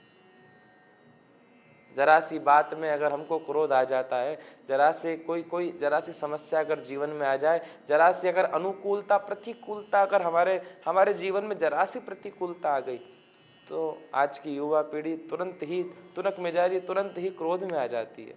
लेकिन हनुमान जी जैसी विद्या हम सबको सीखना चाहिए कि अपने मन को, अपने चित्त को, बुद्धि, अहंकार सबको शांत रखें। इसलिए तो हनुमान जी को कहा विद्यावान गुणी अति चातुर, राम काज करिबे को आतुर। विचार करने का विषय। आज के समय में अधिकतम युवा लोगों को यही भ्रम है कि हम राम जी का काम कर रहे हैं, हम धर्म के लिए ही अपने जीवन को जी रहे हैं, हम जो भी काम कर रहे हैं वो सब धर्म की गंगा को आगे बढ़ाने के लिए कर रहे हैं। लेकिन एक बात है, अगर आपको राम जी का कार्य करना है, अगर आपको धर्म का काम करना है, अगर आपको सनातन को आगे बढ़ाना है, तो हनुमान जी जैसा बनना पड़ेगा। और हनुमान जी जैसा बनने के लिए केवल एक कुंजी है, अपने मन के अंदर विद्वता का भाव नहीं हो, अपने मन के अंदर अहंकार नहीं हो, अपने मन के अंदर विद्यावान का गुण हो, अपने अंदर अहम शून्यता का भाव हो। तब जाकर के अगर हम विद्यावान बनेंगे, गुणी बनेंगे, तब राम जी हमारे ऊपर कृपा करेंगे। और जैसे हनुमान जी को अपने कार्य करने के लिए आगे आगे बढ़ाया, वैसे हमको और आपको भी राम जी का कार्य करने के लिए राम जी स्वयं आगे बढ़ाएंगे। अगली चौपाई कहती है प्रभु चरित्र सुनिबे को रसिया, राम लखन सीता मन बसिया। विचार करने का विषय। रामायण की कथा का सबसे, मैं कहूं कि हमको व्याकुल करने वाला विषय, जब रघुनाथ जी इस धराधाम को छोड़ करके जा रहे थे, रघुनाथ जी अपने साथ में सबको ले गए, समस्त अयोध्यावासियों को ले गए, अपने भाइयों को ले गए, कथा कहती है सुग्रीव को भी ले गए, अंगद को भी ले गए। अंत में जब बात हुई, हनुमान जी रघुनाथ जी के पास में आए, प्रभु आप कहाँ जाते हैं? रघुनाथ जी ने कहा कि हनुमान, अब हम इस धराधाम को, इस पृथ्वी को छोड़ करके अपने अपने निज धाम साकेत जाते हैं। अच्छा, हनुमान जी ने कहा अच्छी बात है सरकार। राम जी ने कहा चलो हनुमान आप भी हमारे साथ चलो। हनुमान जी ने कहा प्रभु साकेत में आपकी कथा होती है? राम जी ने कहा नहीं, साकेत में हमारी कथा तो कभी नहीं होती, क्योंकि जहां पर हम होते हैं वहां पर हमारी कथा नहीं होती। अब हम यहां से चले जाएंगे तो यहां पर हमारी कथा अवश्य होगी, लेकिन साकेत में जहां पर हम रहेंगे वहां पर हमारी कथा नहीं होगी। हनुमान जी ने हाथ जोड़ करके कहा कि प्रभु अगर साकेत में आपकी कथा नहीं होती तो फिर वहां पर हमारा कोई काम नहीं, क्योंकि हम तो वहीं पर रहेंगे जहां पर आपकी कथा होती है। इसलिए कहा जाता है कि हनुमान जी महाराज को सबसे ज्यादा अगर कोई प्रिय है तो राम जी की कथा प्रिय है, राम जी का नाम प्रिय है। प्रभु चरित्र सुनिबे को रसिया, हनुमान जी महाराज राम जी के चरित्र को सुनने के अत्यंत रसिक हैं। जहां पर भी राम जी की कथा होती है, राम जी के नाम का संकीर्तन होता है, राम जी का भजन होता है, रामचरितमानस का पाठ होता है, वहां पर हनुमान जी महाराज सबसे पहले आकर के बैठ जाते हैं और सबसे बाद में जाते हैं बंधु। इस ग्रंथ के रचयिता हमारे गोस्वामी श्री तुलसीदास जी महाराज, उनकी प्रथम भेंट भी हनुमान जी महाराज से राम कथा में ही हुई थी। विचारणीय तथ्य बंधुओं, तुलसीदास जी महाराज के जीवन चरित्र की अगर हम बात करें, हनुमान चालीसा रचने के पूर्व तुलसीदास जी महाराज अपने नित्य कर्म के लिए जाते थे, प्रातः काल उठ करके शौच आदि क्रिया के लिए जाते थे, एक कमंडल में जल लेकर के जाते थे और जो बचा हुआ जल होता था उसको ला करके एक वृक्ष के नीचे डाल देते थे। उसी वृक्ष के नीचे एक प्रेत रहा करता था। उस अशुद्ध जल का पान करके उस प्रेत को बड़ी बड़ी बड़ी आत्मीयता लगती, बड़ा बड़ा आनंद लगता था, बड़ी तृप्ति महसूस होती थी। कई दिनों तक जब ये क्रम चलता रहा, एक दिन वो प्रेत प्रकट हो गया तुलसीदास जी के समक्ष और कहता बाबा आपने हमारी बड़ी सेवा करी, हमको बड़ा जल पिलाया है, आज हम आपको कुछ देना चाहते हैं, मांगो आप क्या चाहते हो। तुलसीदास जी ने कहा, अगर तुम कुछ दे ही सकते हो तो केवल एक काम करो, मुझे राम जी का पता बता दो। राम जी मुझे कहाँ मिलेंगे, मुझे बता दो। प्रेत हाथ जोड़कर खड़ा हो गया, कहे सरकार अगर राम जी का पता मुझे पता होता, मैं जानता कि राम जी तक कैसे पहुंचना है, तो मैं प्रेत बना होता क्या, मेरी तो कब से मुक्ति हो गई होती। लेकिन फिर भी मैं आपकी सहायता कर सकता हूं। एक राम जी तक पहुंचने के रास्ते को तो मैं नहीं जानता, लेकिन राम जी तक जो पहुंचा सकता है उस तक पहुंचने का मार्ग आपको बता सकता हूं। तुलसीदास बाबा ने पूछा, वो कौन है, किस तक पहुंचा सकते हो? बोले, वो जो एक हमेशा राम जी के साथ में रहते थे, राम जी की सेवा में रहते थे, सदैव राम जी के काम करने के लिए आगे आगे आतुर रहते थे, सदैव जो राम नाम की मस्ती में लीन रहते हैं, सदैव राम जी की कथा सुनने के शौकीन हैं, सदैव राम जी की सेवा में लगे रहा करते थे, और जिनको राम जी से बड़ा प्रेम, राम जी के नाम से बड़ा प्रेम, उन तक। तुलसी बाबा ने कहा, क्या हनुमान जी? जैसे ही प्रेत ने हनुमान जी का नाम सुना, भाग गया, क्योंकि हम सब जानते हैं कि भूत पिशाच निकट नहीं आवे, महावीर जब नाम सुनावे। कुछ देर तुलसी बाबा ने इंतजार किया, प्रेत कहाँ भाग गया। थोड़ी देर बाद जब प्रेत वापस आया, बोले, क्यों भैया तुम भाग क्यों गए थे? बोले, सरकार अगर आपने उनका नाम और लिया तो फिर वापस भाग जाऊंगा, जिनका आपने नाम लिया था बस उन्हीं तक पहुंचाने का मार्ग में जानता हूं। तुलसी बाबा ने कहा, चलो उन तक ही पहुंचा दो। प्रेत ने कहा, गांव में कथा होती है, राम कथा, वहां पर देखना, जब कथा आरंभ होने वाली होगी तब एक कोई वृद्ध शरीर लेकर के पधारेंगे और सबसे पीछे लाकर आकर के बैठ जाएंगे, और जब तक कथा चलेगी जब तक वहीं पर बैठे रहेंगे, बड़े प्रेम से कथा सुनेंगे, और जैसे ही कथा पूर्ण हो जाएगी, जब पंडाल पूरा खाली हो जाएगा, उसके बाद में वहां से जाएंगे, समझ लेना वही है। बाबा जाकर के उसी कथा पंडाल में विराजमान हो गए।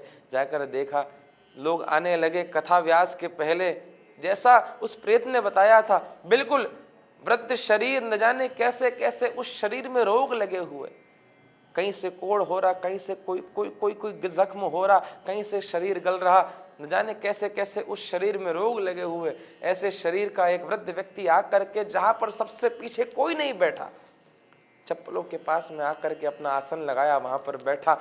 तुलसी बाबा की नजरें पूरी कथा में उसी व्यक्ति के ऊपर। कथा पूर्ण हुई, व्यास जी विदा हुए, एक एक करके पंडाल खाली होने लगा, लेकिन वो वृद्ध नहीं उठा। और जब सारा पंडाल खाली हो गया तब जाकर के वृद्ध धीरे से उठा और उस पंडाल से बाहर निकला। बाबा उसके पीछे पीछे गए और जाकर के जब निर्जन वन देखा, जब वहां पर कोई नहीं था, उस वृद्ध के चरणों में जाकर के लोट लगाई तुलसी बाबा ने, और जाकर कहते, मुझे अपने चरणों में ले लो, मुझे अपनी शरण में ले लो। वो वृद्ध कहता, मुझे छोड़ दे, मुझसे दूर हट जा, नहीं तो मेरा रोग लग जाएगा। उसी समय तुलसी बाबा ने कहा, हनुमान जी महाराज, यही तो मैं चाहता हूं कि जो राम नाम का रोग आपको लगा वो हमको भी लग जाए। उसी समय हनुमान जी अपने वास्तविक रूप में प्रकटे और तुलसीदास जी को दर्शन दिए। उन्हीं हनुमान जी महाराज को तुलसी बाबा ने गुरुदेव के रूप में स्वीकारा, और उन्हीं की कृपा से तुलसीदास जी महाराज को राम जी के दर्शन हुए। उन्हीं हनुमान जी महाराज की परम कृपा से गोस्वामी श्री तुलसीदास जी महाराज को राम जी के दर्शन लाभ हुआ। चित्रकूट के घाट पर वो प्रसंग कभी कहीं और सुनाएंगे। अभी चलते हैं अपनी आधी चौपाई जो बची हुई है, राम लखन सीता मन बसिया। ये तो आज के समय में प्रत्येक जन जन को पता है कि रावण के उद्धार के बाद में जब प्रभु पहुंचे अयोध्या, प्रभु का राज्याभिषेक हुआ, हनुमान जी महाराज चरणों में विद्यमान थे। मैया ने बड़े प्रेम से एक स्वर्ण मुद्रिका की माला प्रदान करी। हनुमान जी ने माला को तोड़ दिया, देखते बार बार, हर मनके की जांच करते। विभीषण ने ताना मारा, क्या करते हो हनुमान? उसी समय हनुमान जी ने कहा कि मैं देखता हूं कि इसमें राम जी मेरे प्रभु और मेरी मैया है या नहीं है। विभीषण जी ने कहा, अगर ऐसी बात है तो क्या तुम्हारे तन में, तुम्हारी देह में, तुम्हारे मन में राम है? हम सब जानते हैं उसी समय हनुमान जी महाराज ने अपने अपने सीने को चीर करके सबको दर्शन कराए। राम लखन सीता मन बसिया। हनुमान जी महाराज एकमात्र भक्त ऐसे हैं जिनके हृदय के अंदर सदैव राम जी विद्यमान है। अच्छा, एक विचार करने का विषय, ये हृदय के अंदर राम जी और मुख में राम जी, ये बड़ा बड़ा क्लिष्ट विषय है। हम सब कहते हैं यहाँ पर ये नहीं है कि अगर हम भी राम जी के भक्त हैं तो अपना सीना चीर करके दिखा दें, ये संभव नहीं। ये सांकेतिक बात है, इसको समझना ऐसे चाहिए। हनुमान जी महाराज के मन में सदैव राम जी रहते हैं और मुख में भी सदैव जय श्री राम का नारा रहता है। अब आज हमारे मन के अंदर राम जी बिल्कुल नहीं है, लेकिन मुख में हमेशा राम जी रहते हैं। समझने का विषय, हनुमान जी जैसे राम जी की भक्ति करते हैं, राम जी की सेवा करते हैं, उसी तरह से भोले बाबा भी करते हैं। भोले बाबा ने जब विष का आस्वादन किया, जब हलाहल विष को ग्रहण किया, उस समय विष तो रुक गया कंठ में, बाबा नीलकंठेश्वर कहलाए, क्योंकि बाबा जानते थे कि बाबा के मन के अंदर राम जी हैं, और जब राम और विष दोनों में द्वंद्व होगा तब राम जीत जाएगा और विष हार जाएगा। यही विष और यही राम आज कलयुग के समय में प्रत्येक व्यक्ति के मन के अंदर है। हम क्या करते हैं, हम जब किसी से मिलते हैं तो बड़े प्रेम से मिलेंगे, जय श्री राम, जय श्री राम, अरे जय हो, कैसे हैं आप। लेकिन जैसे ही उस व्यक्ति की पीठ होती है तो अपने मन के अंदर का विष हम उड़ेलते हैं, न जाने उसके बारे में क्या क्या कहते हैं। मुख पर तो सबके लिए बहुत अच्छी अच्छी बातें हैं, लेकिन जैसे ही पीठ हुई तो विष आ जाता है। कहने का भाव मात्र इतना है, यदि राम हमारे मुख में है तो मन में भी हमको राम को ही रखना पड़ेगा, क्योंकि राम ही केवल प्रेम प्यारा, और राम जी जो कि प्रेम का सूचक है। हनुमान जी महाराज हमको संकेत देते हैं कि अगर राम जी की कृपा चाहिए, राम जी की सेवा करना चाहते हैं तो मुख में तो राम हो, लेकिन मन के अंदर भी राम होना चाहिए। अगली चौपाई बड़ी सुंदर, आइए चलते हैं। सूक्ष्म रूप धरी सियहि दिखावा, विकट रूप धरी लंक जरावा। विचार करने का विषय, यहां पर हनुमान जी महाराज की जो मैं कहूं परिवर्तनशीलता है। हनुमान जी महाराज समय परिस्थिति के अनुसार अपने आकार, अपने स्वरूप को बदल लेते हैं। कई लोग होते हैं आज के समय में जो कि इतना अपने आप को बड़ा मान लेते हैं कि उनसे झुकने में बड़ी समस्या होती है। कई लोगों को हम जानते हैं, हमारे पूज्य गुरुदेव कहते हैं कि एक बड़े भारी संत थे, वो कहीं किसी कार्यक्रम में जाते थे तो उनका नाम पहले होना था कि माइक से उनका नाम उनको आमंत्रित किया जाए, तो उनके नाम के आगे वो लगाते थे डॉक्टर। अब जो मंच पे संचालन करता था वो ये कहना भूल गया, वैसे सन्यासी थे।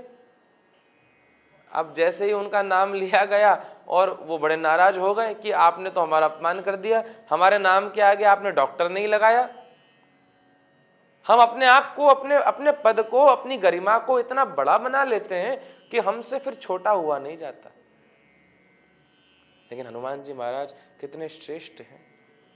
जब माता सीता के समक्ष पहुंचे तो सूक्ष्म रूप लेकर के पहुंचे, सूक्ष्म रूप धरी सियहि दिखावा, क्योंकि माँ के सामने बच्चा कभी बड़ा नहीं होता। माँ के सामने तो बच्चा हमेशा बच्चा ही रहता है। इसलिए हनुमान जी महाराज बड़ा छोटा सा, बड़ा सूक्ष्म, बड़ा सुकोमल, बड़ा कोमलांग रूप लेकर के मैया के समक्ष पहुंचे। लेकिन वही हनुमान जी महाराज जो कुछ क्षण पहले मैया के सामने बड़ा सूक्ष्म रूप बना करके खड़े थे, मैया से बात करते थे, वही हनुमान जी महाराज जब हनुमान जी की पूंछ में रावण के दरबार में आग लगाई गई तो हनुमान जी महाराज जो कि अब तक छोटे से थे, लेकिन जैसे ही अपने आकार को बड़ा करने की बात हुई, जब रावण के सामने राम जी की कृपा का प्रदर्शन करने की बात हुई, रावण कहता पूंछहीन बानर तह जयहि, तब सड निज नाथई लय अयहि, जिनके कीन से बहुत बड़ाई देखूं मैं तिनके प्रभुताई। रावण कहता ये छोटा सा बानर जिनकी बड़ी बड़ी बड़ाई करता, वो राम जी ऐसे, वो राम जी वैसे, जरा देखता तो हूं, जब पूंछहीन होकर के जाएगा तब अपने नाथ को लेकर आएगा। जब हनुमान जी महाराज की बात थी तब तक हनुमान जी सूक्ष्म रूप बना करके बैठे थे, लेकिन जैसे ही राम जी की कृपा पर बात आ गई, हनुमान जी महाराज विकट रूप धरि लंक जरावा।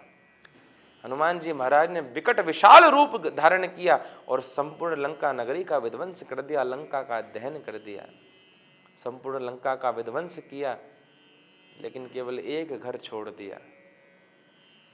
जारा नगर निमिष एक माही, एक विभीषण कर ग्रह नाहि। वो कथा कभी और। चलते हैं अगली चौपाई की ओर।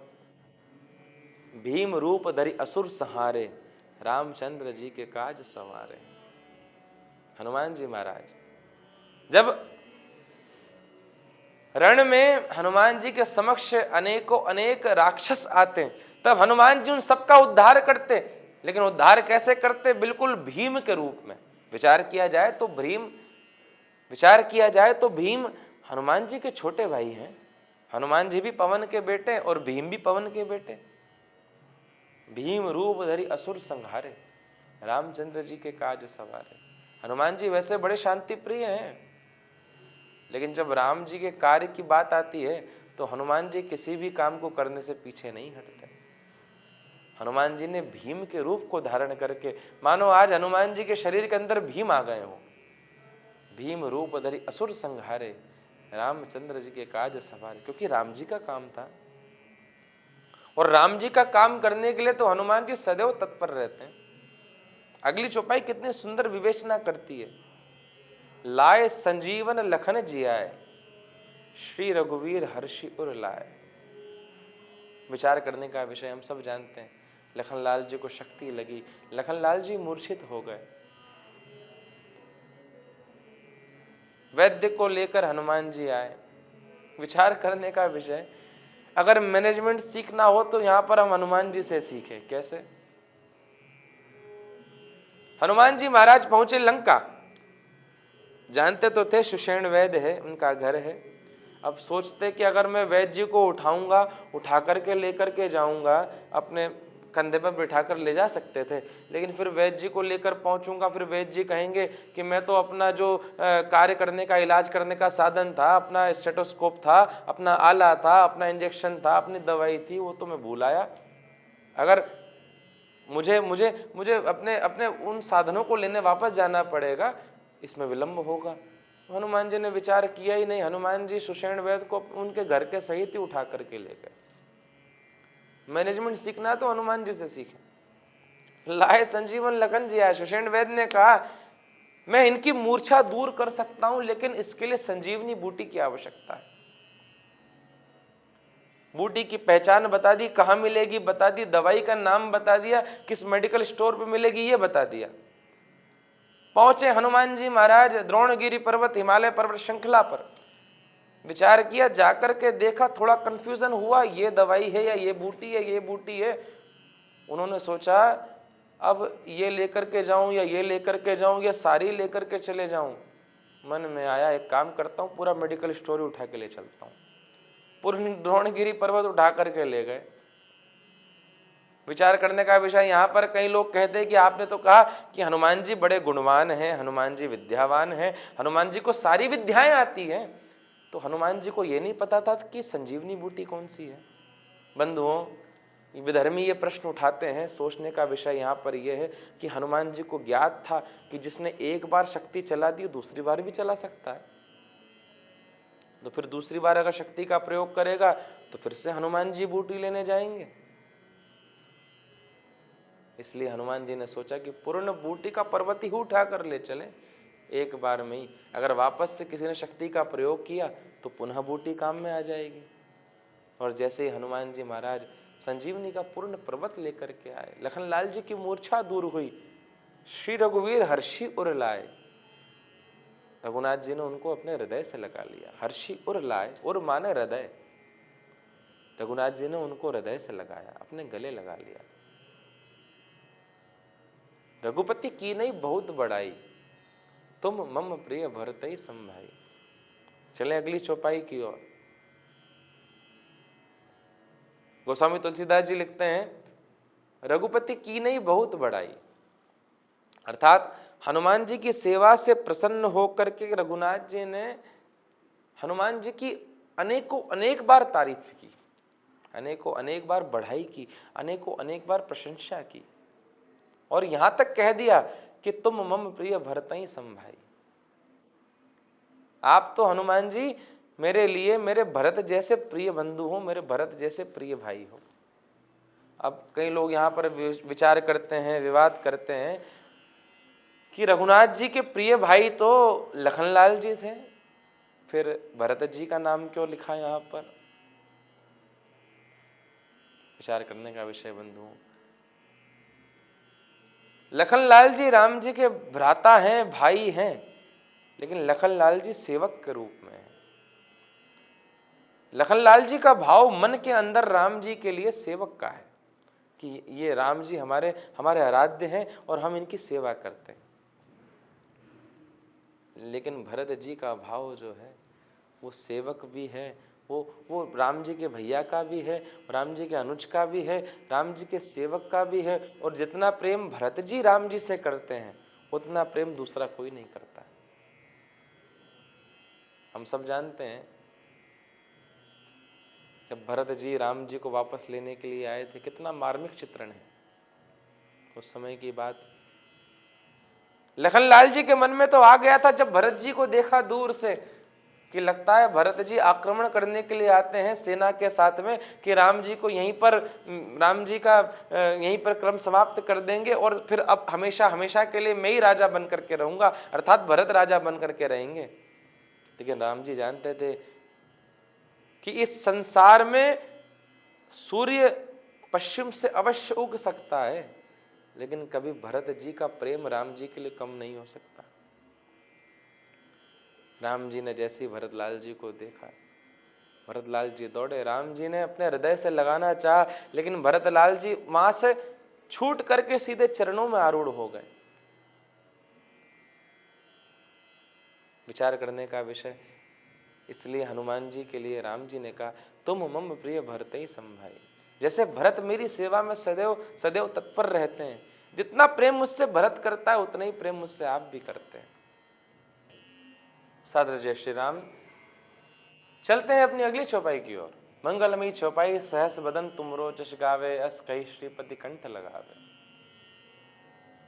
हनुमान जी महाराज को यहाँ पर राम जी आशीर्वाद दे रहे हैं कि आपने जो कृत्य किए हैं, आपने जो मेरी सेवा की है, आपने जो जो जो मेरे लिए जो जो सेवा का काम किया है, आपने जो कार्य किया है, आपने जो ये मेरे परिवार के लिए, मेरे कुटुंब के लिए जो जो आपने मेरी सेवा की है, इस पूर्ण क्रम को, आपके आपकी आपकी संपूर्ण चरित्र को सहस बदन तुमरो जस गावे, अर्थात आपने जो क्रम किया है, सहस बदन अर्थात हजारों हजार लोग इसकी जय घोष करेंगे एक समय। और ऐसा कहते हुए अस्कई श्रीपति कंठ लगावे, ऐसा कहते हुए रघुनाथ जी ने हनुमान जी को अपने हृदय से लगाया। विचार करने का विषय। आज के समय में हम देखते हैं संपूर्ण भारतवर्ष में गली गली में देखा जाए तो सबसे ज्यादा अगर किसी शास्त्रीय पाठ होता है, किसी गली गली में महिलाएं करें पुरुष करें, तो रामचरितमानस का पाठ तो फिर भी कम होता है, लेकिन सुंदरकांड का पाठ ज्यादा होता है। गली गली में, घर घर में अगर बच्चों का जन्मदिन हो, कोई कोई मांगलिक उत्सव हो, बेटे की शादी हो, कोई बेटी की शादी हो, घर का उद्घाटन हो, इनॉग्रेशन हो, या कहें आजकल के समय में तो हम देखते हैं कि कई जगह पर जब किसी परपुरुष की अगर पुण्यतिथि भी हो, पुण्य स्मरण का समय भी हो, उस समय विद्वत जन कहते हैं कि हमारे घर में सुंदरकांड का पाठ होना चाहिए। ये जो सुंदरकांड है ये हनुमान जी के चरित्र की तो जय घोष है, हनुमान जी के चरित्र की तो कथा है। संपूर्ण भारतवर्ष की गली गली में, घर घर में, प्रत्येक स्थान पर हनुमान जी के चरित्र का जो वर्णन हो रहा है, सुंदरकांड का जो गायन हो रहा है, ये हनुमान जी महाराज को उनके इष्ट के द्वारा दिया हुआ आशीर्वचन है बंधु, आशीर्वाद है। राम जी ने ही तो कहा था सहस बदन तुमरो जस गावे। एक समय ऐसा आएगा जब हजारों हजार मुखों से आपकी प्रशंसा की जाएगी, आपके चरित्र का गायन किया जाएगा। ऐसा कहते हुए रघुनाथ जी ने उनको कंठ से लगाया।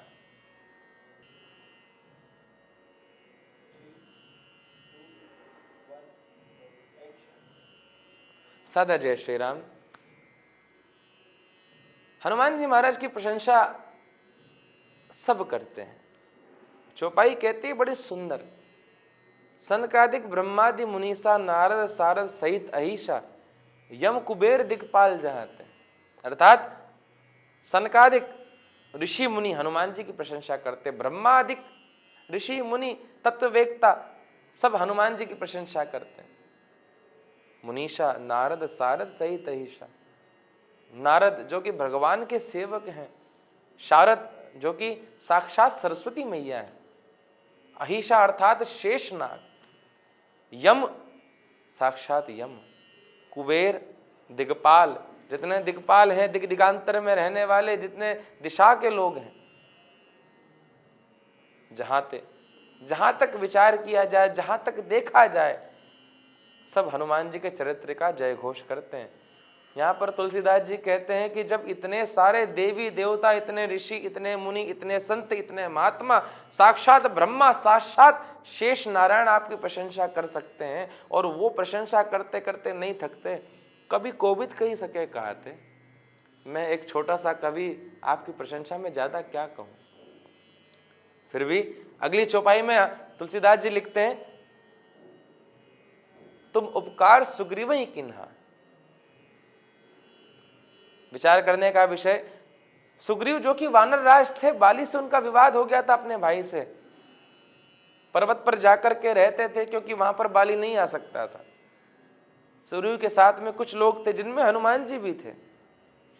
बाली ने सुग्रीव को राज्य से निष्कासित कर दिया, हनुमान जी उनके साथ में, जामवंत जी उनके साथ में। सुग्रीव ने जब पर्वत पर से देखा कि दो वल्कल वस्त्रधारी हाथ में धनुष बाण लिए पर्वत पर आते हैं, सुग्रीव को लगता है बाली ने किन्हीं दो लोगों को मुझे मारने के लिए भेजा है, हनुमान जी को भेजा, जाकर पता लगाओ कौन है। हनुमान जी ने जैसे ही देखा समझ गए ये तो मेरे प्रभु हैं, मेरे आराध्य हैं।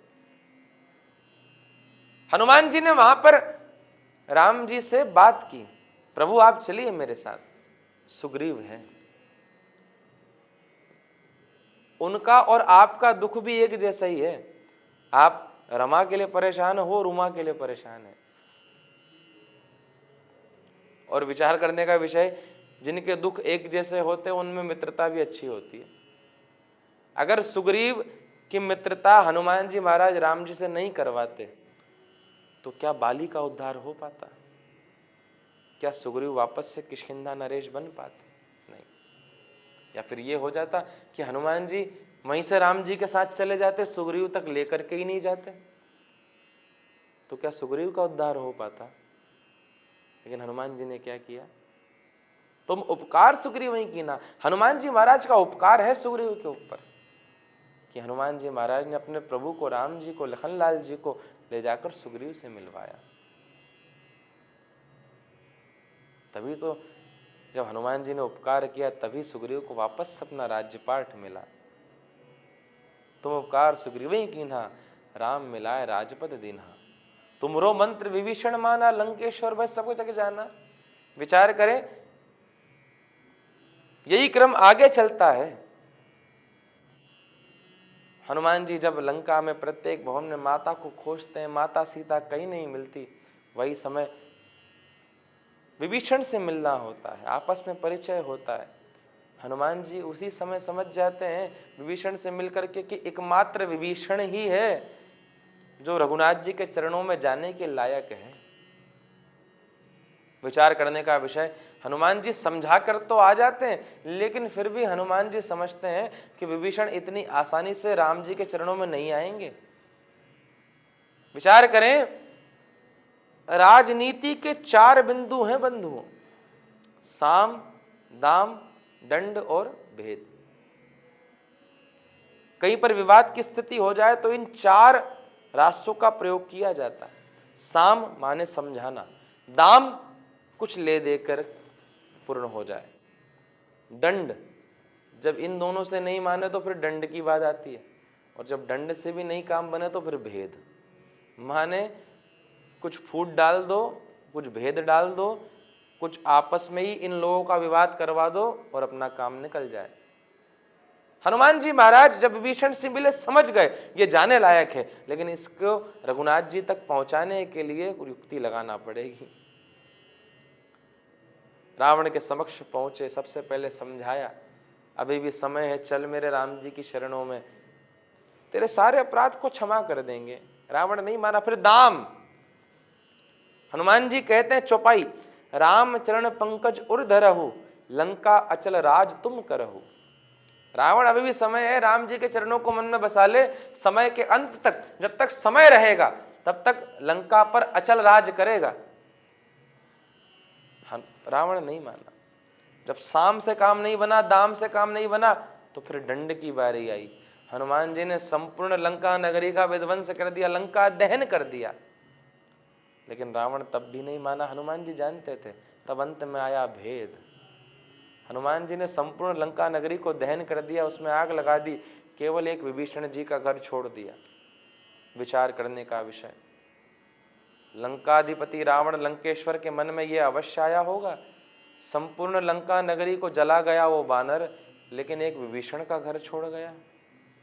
जरूर विभीषण की कुछ ना कुछ साठगांठ होगी। तब जाकर के विभीषण को लंकेश्वर रावण ने राज्य से निष्कासित कर दिया। वो विभीषण आए रघुनाथ जी के चरणों में, प्रभु ने उनसे मित्रता करी। इसलिए तो कहा तुमरो मंत्र विभीषण माना।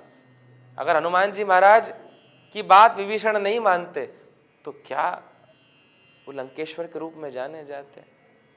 कहने का भाव मात्र इतना है, अगर आप हनुमान जी के चरणों को याद करोगे, अगर आप हनुमान जी के चरणों की सेवा करोगे, अगर आप हनुमान जी महाराज की भक्ति करोगे, तो हनुमान जी आपके जीवन में आपको राजा के पद तक की प्रतिष्ठा दिलाने का सामर्थ्य रखते हैं। लेकिन निष्काम सेवा हनुमान जी की करना पड़ेगी। प्रेम से कहिए जय श्री राम। आइए चलते हैं अपनी अगली चौपाई की ओर। युग सहस्त्र जोजन पर भानु, लील्यो ताहि मधुर फल जानू। अब इस चौपाई के बारे में तो जितना कहा जाए, मैं तो क्या ही कहूँ।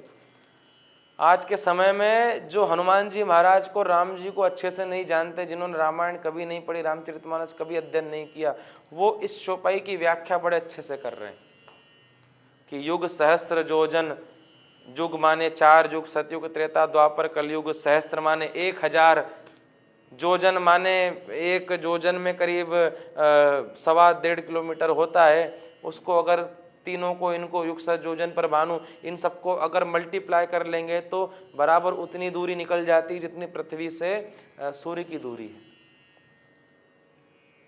लेकिन विचार करने का विषय, क्या इस मैथमेटिकल इक्वेशन से ही हम हनुमान जी को समझ सकते हैं? क्या हनुमान जी का चरित्र केवल यही है कि उन्होंने यहाँ से, इस पृथ्वी से आकाश गंगा तक का सफर तय कर करके सूर्य नारायण को अपने मुखमंडल में धारण कर लिया था, संपूर्ण सृष्टि में अंधेरा हो गया था, इतनी दूरी तय करके चले गए? इस गणित को याद करके, इस गणित को समझ करके केवल हनुमान जी की विद्वत्ता, हनुमान जी के पराक्रम को नहीं समझना। विचार करने का विषय। आज के समय में हमको हनुमान जी से संकल्प सिद्धि सीखना चाहिए कि हनुमान जी को, सूर्य देवता को अपने गुरु के रूप में प्राप्त करना था, इसीलिए यहाँ से वहाँ तक गए थे। वहाँ के बाद में फिर हनुमान जी ने सूर्य नारायण से दीक्षा ली थी। हम ये तो समझ गए कि हाँ, तुलसीदास जी बड़े बड़े वैज्ञानिकता से उन्होंने हनुमान चालीसा की रचना करी थी। युग सहस्त्र जोजन पर भानु, इसको मल्टीप्लाई करेंगे एग्जैक्ट दूरी निकल जाएगी। लेकिन इससे हमको ये भी सीखना चाहिए कि हनुमान जी महाराज का चरित्र कितना उज्जवल है कि हनुमान जी ने अपने जीवन में जो भी संकल्प लिया, उस संकल्प भले ही कितना दुर्गम क्यों ना हो, वो कार्य भले ही कितना दुष्कर क्यों ना हो, वो कार्य भले ही कितना कठिन क्यों ना हो, लेकिन हनुमान जी उस कार्य को करने से पीछे नहीं हटे। आज की युवा पीढ़ी को हनुमान जी के चरित्र से यही सीखना चाहिए कि हमारा ध्येय, हमारा जो गोल है, हमारा जो ध्येय है, वो भले ही कितना दुष्कर हो, कितना ही दुर्गम हो, उसको प्राप्त करने के लिए हमको कितने ही दुर्गम मार्ग से चलकर जाना हो, लेकिन अगर हनुमान जी की कृपा और राम जी के चरणों का प्रेम हमारे साथ में है तो दुर्गम से दुर्गम कार्य भी आसानी से सिद्ध हो सकता है। प्रेम से कहिए जय श्री राम। सादर जय श्री राम। चलते हैं अपनी अगली कृपामयी चौपाई के ऊपर। राम दुआरे तुम रखवारे, होत न आज्ञा बिनु पैसारे। मैं समझता हूं ये आनंद देने वाली चौपाई है। एक संत को हम सुनते थे, वो कहते थे इस चौपाई का अर्थ है राम दुआरे तुम रखवारे, माने राम जी के द्वार के आप रखवाले हो, और होत न आज्ञा बिनु पैसारे। जब तक हनुमान जी के चरणों में पैसा नहीं चढ़ाओगे तब तक राम जी के चरणों में नहीं जा पाओगे। विचार करने का विषय। गोस्वामी तुलसीदास जी का आशय इस पंक्ति से यही नहीं था। गोस्वामी तुलसीदास जी इस पंक्ति से आशय ये रखते हैं, राम दुआरे तुम रखवारे, होत न आज्ञा बिनु पैसारे। अर्थात राम जी के चरणों के दास, राम जी के द्वारपाल हनुमान जी महाराज हैं। और जब तक हनुमान जी महाराज किसी व्यक्ति को, किसी भक्त को स्वीकृति नहीं प्रदान करते, तब तक वो व्यक्ति कितना ही परिश्रम क्यों ना कर ले, राम जी के चरणों तक, राम जी के दरबार तक नहीं पहुंच सकता। इसलिए तो कहते हैं जब भी हमको राम जी की भक्ति चाहिए अगर, तो हमें पहले हनुमान जी महाराज को मनाना पड़ेगा, हमें पहले हनुमान जी महाराज की सेवा करना पड़ेगी। ऐसे ही हर कोई राम जी तक नहीं पहुंच सकता। विचार करें, कोई बहुत बड़ा अधिकारी हो और उस अधिकारी तक अपनी फाइल को पहुंचाना हो, अगर हमारी वहां तक बातचीत ना हो तो हम क्या करते हैं, उस अधिकारी के दफ्तर का जो चपरासी होता है उससे निवेदन करते हैं कि आप कुछ चेक लगा करके, आप कुछ ले दे करके प्रभु तक, हमारे आपके मालिक तक, आपके बड़े बाबू तक हमारी फाइल पहुंचा दो। कहने का भाव हमारा भी मात्र इतना ही है कि जैसे किसी दफ्तर में, किसी सरकारी दफ्तर में बड़े बाबू तक अपनी फाइल को पहुंचाने के लिए हम चपरासी को कुछ ले देते हैं, उसी प्रकार से राम जी तक अपनी फाइल को पहुंचाने के लिए, अपने ऊपर कृपा करवाने के लिए हमको उनके दरबार के जो सेवक हैं हनुमान जी महाराज को कुछ देना पड़ेगा। और देना तो केवल एक ही चीज़ है, हनुमान जी को एक ही चीज़ सबसे ज़्यादा प्रिय है, उनके चरणों में जाकर, उनके मंदिर में जाकर, उनके समक्ष जाकर के अगर कोई बड़े प्रेम से एक बार कह दे जय श्री राम, हनुमान जी उस पर मोहित हो जाते हैं। इसलिए तो कहा सुमिर पवन सुत पावन नामू, अपने बस कर राखे रामू। राम जी का नाम लेते जाओ, हनुमान जी महाराज आपके बस में हो जाएंगे। इसलिए तो हनुमान जी के लिए कहा होत न आज्ञा बिनु पैसारे। हनुमान जी जब तक आज्ञा ना दे, हनुमान जी जब तक स्वीकृति ना दें, तब तक कोई व्यक्ति राम जी तक नहीं पहुंच सकता। और जैसे ही हनुमान जी की स्वीकृति हो जाती है, जैसे ही हनुमान जी की किसी भक्त के ऊपर कृपा हो जाती है, तभी अगली चौपाई कहती है कि सब सुख लहे तुम्हारी सरना, और तुम रक्षक काहू को डरना। जैसे ही हनुमान जी महाराज की कृपा भर हुई, जैसे ही हनुमान जी महाराज की दृष्टि हुई, उस साधक के जीवन में, उस भक्त के जीवन में सारे सुख आ जाते हैं। सब सुख लहे तुम्हारी सरना, उस साधक के जीवन में सारे सुख, सारी सुविधाएं अपने आप विद्यमान होने लग जाती है। और जो हनुमान जी की सेवा करता है, जो हनुमान जी के जय जयकार करता है, जो नित्य हनुमान जी का दर्शन करता है, उसके रक्षक के रूप में हनुमान जी विद्यमान रहते हैं। सादर जय श्री राम। चलते हैं अपनी अगली कृपा में चौपाई पर। आपन तेज संभारो आपे, तीनों लोग हाँकते कापे। आरंभ में ही चर्चा हुई थी, हनुमान जी का तेज, हनुमान जी की बुद्धि, हनुमान जी का पराक्रम, हनुमान जी की विक्रमता, हनुमान जी की वीरता इतनी विशाल है कि तीनों लोग हनुमान जी महाराज से भय खाते हैं। विचार किया जाए, हनुमान जी की कथा, हनुमान जी के पराक्रम स्वर्ग लोक, पृथ्वी लोक, पाताल लोक तक है। अहिरावण का उद्धार हनुमान जी ने किया, राम जी ने उनकी भी पूजा करवाई। इसीलिए कहा हनुमान जी तीनों लोकों में विद्यमान है, दसों दिशाओं में हनुमान जी की सेवा होती है। इसलिए कहा आप कहीं पर भी रहें, अगर आपको थोड़ा सा भी भय का अनुभव होता है, अगली चौपाई कितनी सुंदर लिखती है कि भूत पिशाच निकट नहीं आवे, महावीर जब नाम सुनावे। अर्थात गोस्वामी तुलसीदास जी महाराज ने यहाँ पर विवेचना कर दी, अगर आपको कहीं पर भी उपस्थित होकर के मन में जरा सा भी भय लगता है कि कोई भूत, कोई पिशाच, कोई प्रेत, कोई डाकिनी, कोई शाकिनी हमारे आसपास है और कहीं ना कहीं हमें डर का अनुभव हो रहा है, तो केवल हनुमान जी महाराज का नाम भर ले दीजिए, वो भूत प्रेत पिशाच डाकिनी शाकिनी हमसे कोसों दूर चली जाएंगी। कई लोग तो विचार करते हैं केवल हनुमान जी की इस चालीसा का, इस पंक्ति का केवल स्मरण कर लो तो ही बोले भूत पिशाच भाग जाते हैं। नहीं महाराज, इस चौपाई को पहले सिद्ध करना होगा, पहले नित्य प्रतिदिन हनुमान चालीसा का एक बार तो पाठ हो, तब जाकर के जब भय लगेगा तो ये चौपाई की ये कड़ी याद आएगी। नहीं तो कई लोग कहते हैं कि जब भूत आएगा तब ये वाली चौपाई पढ़ देंगे, पता चले जब भूत आया तब ये चौपाई याद ही ना आई। इसलिए यदि इस चौपाई को सिद्ध करना है तो नित्य हनुमान चालीसा का एक बार पाठ आवश्यक है। नासे रोग हरे सब पीरा, जपत निरंतर हनुमत वीरा। विचार करने का विषय, नित्य प्रतिदिन अगर हम हनुमान चालीसा का पाठ करते जाएंगे, नित्य प्रतिदिन अगर हनुमान चालीसा का हम स्मरण करते जाएंगे, नित्य प्रतिदिन अगर हनुमान चालीसा को एक आसन पर बैठकर रघुनाथ जी को याद करते हुए, हनुमान जी को स्मरण करते हुए अगर नित्य प्रतिदिन एक पाठ भी हम हनुमान चालीसा का करेंगे तो हनुमान जी ऐसी कृपा करते हैं कि नासे रोग हरे सब पीरा। हमारे जीवन में, हमारे शरीर में जितने रोग हैं, जितनी आदि व्याधि उपाधि, अनेकों अनेक प्रकार के जो संकट हैं, अनेकों अनेक प्रकार के जो दुख दर्द हैं, उन सबको हनुमान जी महाराज पल भर में उसका नाश कर देंगे। इसलिए तो कहा नाशे रोग हरे सब पीरा, जपत निरंतर हनुमत वीरा। संकट ते हनुमान छुड़ावे, मन क्रम वचन ध्यान जो लावे। हनुमान जी महाराज अगर कृपा करें, अगर कोई भक्त, कोई साधक अगर हनुमान जी महाराज की भक्ति करना चाहे और हनुमान जी की भक्ति करने लगे, हनुमान जी महाराज उसके जीवन के सारे दुख दर्द समाप्त कर देते हैं और संकट, उसके जीवन में आने वाला जो संकट है, जो बुरा समय है, उससे भी उस साधक को बचाते हैं। संकट ते हनुमान छुड़ावे, मन क्रम वचन ध्यान जो लावे। हनुमान जी महाराज कि अगर कृपा किसी पर हो जाए, किसी साधक पर हो जाए, किसी भक्त पर हो जाए, तो हनुमान जी उसके जीवन में आने वाले संकटों से तो उसकी रक्षा करते हैं, लेकिन उसका मन कहीं भटके ना।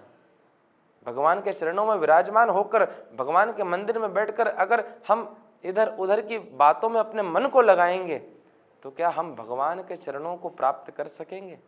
नहीं। इसी बात का ध्यान, इसी बिंदु पर ध्यान हनुमान जी महाराज रखते हैं। हमारी भक्ति अगर हमको सुदृढ़ करना है, अगर हमको अंत में हम इस शरीर को जब छोड़ें तब हमको अगर प्रभु के चरणों में जाकर के विद्यमान होना है तो हमको प्रभु की भक्ति प्राप्त होना चाहिए। लेकिन वो प्रभु की भक्ति हमको निश्चल निष्कपट होकर के तब ही मिल पाएगी अगर हनुमान जी महाराज उस भक्ति का रक्षण करेंगे। इसलिए तो कहा संकट ते हनुमान छुड़ावे, मन क्रम वचन ध्यान जो लावे। अर्थात हनुमान जी की कृपा अगर किसी साधक को प्राप्त हो जाए तो हनुमान जी उसके मन का भी ध्यान रखते हैं, उसके क्रम का भी ध्यान रखते हैं और उसके वचनों का भी ध्यान रखते हैं। ऐसे पग पग पर सहायता करने वाले हनुमान जी जैसे दूसरे भगवान हमको कहाँ प्राप्त होंगे। सादर जय श्री राम। अगली कृपा में ही चौपाई है, सब पर राम तपस्वी राजा, जिनके काज सकल तुम साजा। राम जी हनुमान जी महाराज के लिए सर्वाधिक आवश्यक बिंदु हैं। उनके लिए राम जी की सेवा के लिए ही हनुमान जी महाराज का जन्म हुआ। विचार करने का विषय, हमने आपको आरंभ में बताया कि राम जी जब अवतार ग्रहण करने वाले थे उसके पहले हनुमान जी महाराज के रूप में स्वयं भोले बाबा पधारे। हाँ, भोले बाबा आए, लेकिन भोले बाबा आए क्यों? क्योंकि भोले बाबा को पता था कि राम जी को इस अवतार में सेवक की आवश्यकता पड़ेगी और भोले बाबा हनुमान जी के रूप में राम जी की सेवा करने के लिए पधारे। और भोले बाबा के लिए या हनुमान जी के लिए सबसे ज्यादा आवश्यक, सबसे ज्यादा इष्ट, सबसे ज्यादा प्रिय अगर कोई है तो हमारे राम जी हैं। इसलिए तो कहा सब पर राम तपस्वी राजा, तिनके काज सकल तुम साजा। जिन हनुमान जी के लिए राम जी सर्वाधिक उपयुक्त, सर्वाधिक आवश्यक हैं, उनके सारे दुर्गम काज हनुमान जी नहीं तो सवार है। विचार करें, अगर हनुमान जी नहीं होते तो माता सीता का पता कैसे लगता? अगर हनुमान जी नहीं होते तो जब लखन लाल जी को शक्ति लग गई थी तो संजीवनी बूटी कौन लेकर आता? अगर हनुमान जी नहीं होते तो माता जी, तो रावण की लंका में कौन आग लगाता? अगर हनुमान जी नहीं होते तो रावण को राम जी का संदेश कौन पहुंचाता? अगर हनुमान जी नहीं होते तो इस संसार में राम जी के नाम की भव्यता राम जी से भी ज्यादा है, ये हम सबको कौन बताता? राम से बड़ा राम का नाम ये हनुमान जी ने ही तो प्रदर्शित किया। इसलिए तो कहा जाता है कि बल में तुम बलवान न होते, लिए हाथों में गदा महान न होते, और विजय श्री राम न होते अगर साथ हनुमान न होते।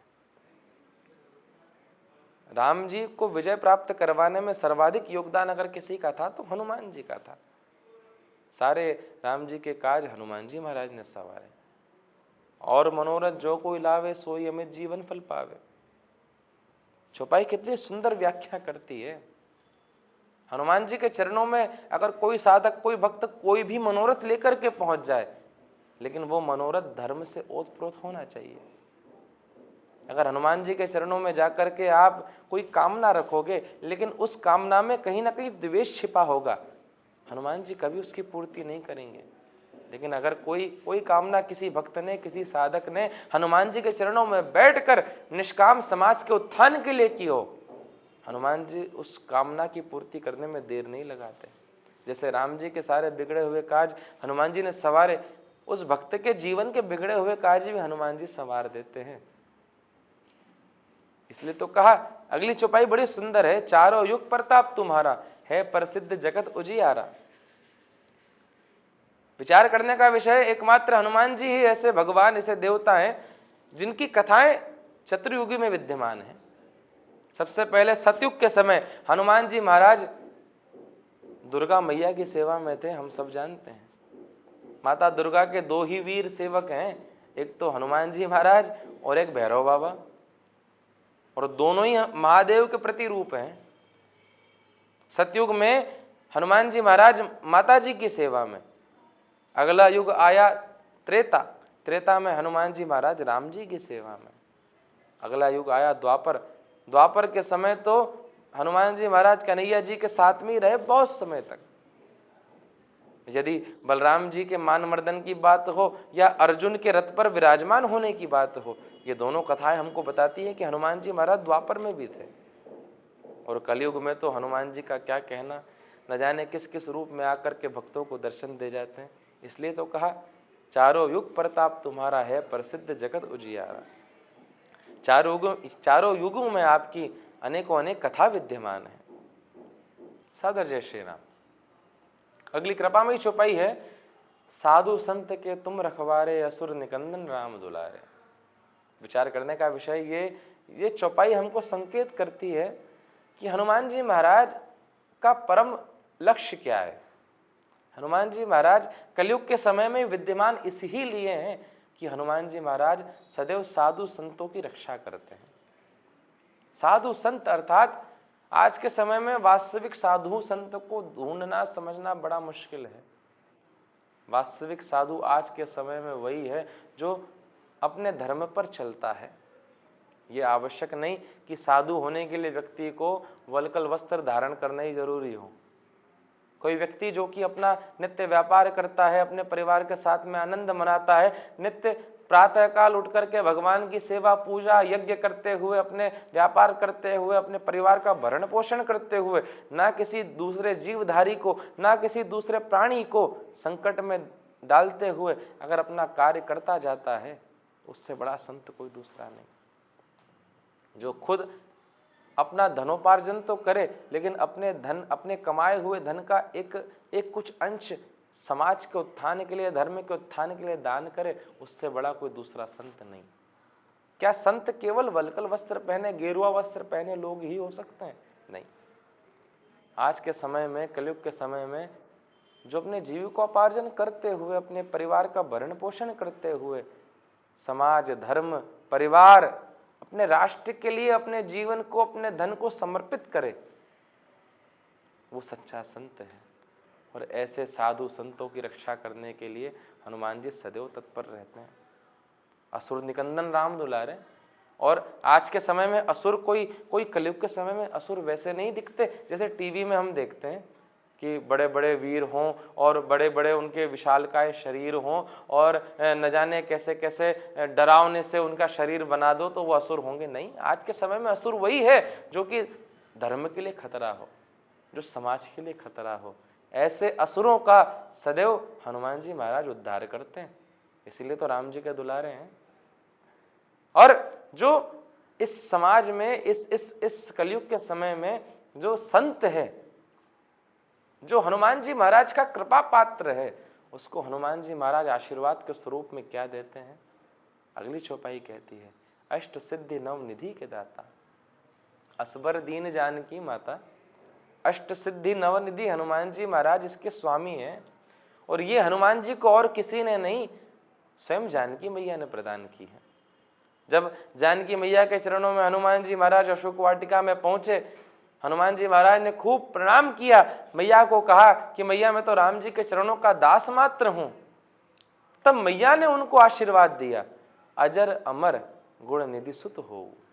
अर्थात हनुमान जी को प्रथम आशीर्वाद दिया माता जी ने, अजर माने आपका शरीर हमेशा अजर रहेगा, आपको कभी कोई रोग नहीं लगेगा, आप कभी जीर्ण नहीं होगे, आप कभी वृद्ध नहीं होगे। अमर, कभी मृत्यु आपके पास में नहीं आएगी। गुण निधि सुत हो, गुण निधि अर्थात आप में अष्ट सिद्धि नव निधि के गुण विद्यमान रहेंगे और आप इसके स्वामी बनोगे। विचार करने का विषय, एक माँ ही अपने पुत्र को ऐसा आशीर्वाद दे सकती है, लेकिन पुत्र को वो आशीर्वाद प्राप्त करने के लिए पहले माँ की अटूट सेवा भी करना पड़ेगी। असबर दीन जानकी माता, चौपाई कहती है, ये वरदान हनुमान जी महाराज को साक्षात जानकी मैया ने प्रदान किया। सादर जय श्री राम। चौपाई कहती, अष्ट सिद्धि नव निधि का दाता असबर दीन जानकी माता। माता जानकी ने हनुमान जी को वरदान दिया अष्ट सिद्धि नव निधि के स्वामी होने का, साथ में एक वरदान और भी दिया, राम रसायन तुम्हारे पासा सदा रघु रघुपति के दासा। विचार करने का विषय, हम आपको किष्किंधा कांड की घटना पर ले जाते हैं। जब हनुमान जी महाराज और प्रभु श्री रामचंद्र जी महाराज का प्रथम साक्षात्कार हुआ, हनुमान जी महाराज ब्राह्मण का वेश धर के गए थे। जैसे ही आपस में परिचय हुआ, हनुमान जी परिचय मांगते राम जी से। राम जी तो माता सीता की विरह में बड़े व्याकुल थे। जैसे ही हनुमान जी ने पूछा, आप कौन हैं दोनों? राम जी ने कहा, आपको क्या लगता है? हनुमान जी ने कहा, आपके मस्तक को देख करके और इसके ऊपर जो त्रिपुंड विद्यमान है और उसके ऊपर जो आपकी जटाओं, जो आपकी शिखाओं की जो जटा बन चुकी है, इसको देख करके प्रतीत होता है कि आप वास्तविकता में कोई ब्राह्मण हो। लेकिन उसी के साथ में जब हम आपके ये जो हस्तकमल हैं इनका दर्शन करते हैं और इनके ऊपर जो आपकी उंगलियां हैं, इनके ऊपर जो रेखाएं खिंची हुई हैं, इनको देख करके समझ में आता है कि आपने अथक समय तक धनुर्विद्या का अध्ययन किया है किसी प्रकांड विद्वान गुरु के सानिध्य में। और उन्हीं के साथ में जब हम आपके इन कंधों का दर्शन करते हैं तो समझ में आता है आप किसी न किसी क्षत्रिय कुल से संबंधित हो। लेकिन उन्हीं के साथ में जब हम आपके चरणों का दर्शन करते हैं तो प्राप्त होता है आपके चरण तो बड़े कोमल हैं, और इन कोमल चरणों के साथ में आप प्रथम बार ही वन में विचरण करने के लिए निकले हो। उसी के ऊपर जब हम देखते हैं आपका ये वेश वल्कल वस्त्र, तो समझ में आता है कि आप अवश्य ही किसी सुदृढ़ संकल्प की पूर्ति के लिए इस वन में आए हैं। आपके मस्तक को देखो तो लगता है ब्राह्मण हैं, आपके हाथों को देखो तो लगता है क्षत्रिय हैं, आपके चरणों को देखो तो लगता है शूद्र हैं, और आपकी जंघाओं को देखो तो लगता है, उदर को देखो तो लगता है कि आप वैश्य हैं। और जैसे ही राम जी ने ये सुना, राम जी लखनलाल जी को कहते कि लखन इससे तो आप ही बात करो। ऐसा लगता है मानो कोई ऋग्वेद, यजुर्वेद, सामवेद, अथर्ववेद चारों को घोल करके पीकर मुझसे बात करता है। मेरा सामर्थ्य नहीं कि मैं इससे बात कर सकूं। लखन तुम करो। हनुमान जी महाराज लखनलाल जी से चर्चा करते हैं, मैं जानता हूं आप कौन हो, शेष हो, राम जी के परम सेवक हो। मैं एक प्रस्ताव लेकर के आया हूं। हनुमान जी कह रहे हैं सुग्रीव से मित्रता कर लो। आप अपनी पत्नी, ये प्रभु अपनी पत्नी को खोज रहे हैं, वो अपनी पत्नी के लिए परेशान है। लेकिन विचार करने का विषय, हनुमान जी यहां पर लखनलाल जी से कहते हैं, लखनलाल जी मैं आपको सुग्रीव से मिलवा तो दूंगा, आपके आपस में परिचय करा दूंगा, मित्रता करा दूंगा, लेकिन फिर मुझे भी इसके बदले में कुछ चाहिए। और देखो, लेन देन की बात मैं पहले से ही कर लेता हूं, बाद का समय नहीं कि बाद में फिर आप दो ना दो समस्या हो जाएगी, इसलिए पहले से ही मेरा दाम जो है वो मैं पहले से ही निर्धारित कर दूं। लखनलाल जी ने सोचा, वाह भैया, हम तो समझते थे आप राम जी के सेवक हैं, लेकिन आप तो दाम की बात कर रहे हो, प्रभु की सेवा के बदले में कुछ चाहते हो, बढ़िया, क्या क्या शुल्क चाहिए बताओ मुझे। हनुमान जी महाराज ने हाथ जोड़ करके आंखों में आंसू लिए लखनलाल जी से केवल एक बात कही, सरकार, मैं प्रभु की समस्त सहायता कर दूंगा, सुग्रीव से मिलवा दूंगा, लेकिन इसके बदले मुझे एक दाम चाहिए, केवल एक मूल्य चाहिए कि इस अवतार में राम जी जब भी कभी आवेश में आए, जब भी उनको कहीं आवश्यकता पड़े, कभी इधर से उधर जाना रहे तो आवेश में आकर के कभी गरुड़ को आवाज ना दे दें, कभी भी इधर से उधर जाना रहे तो वाहन के रूप में हनुमान जी का कंधा विद्यमान रहेगा। अगर ये सेवा दे पाओ और मेरे अलावा कोई दूसरा सेवक इस कार्य को ना कर सके,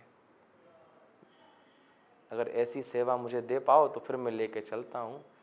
लखनलाल जी ने हाथ जोड़कर कहा, हनुमान जी महाराज, ये मैं हूं और ये मेरे भैया हैं, दोनों में ये सामर्थ्य नहीं कि आपको प्रभु की ऐसी सेवा दे सकें।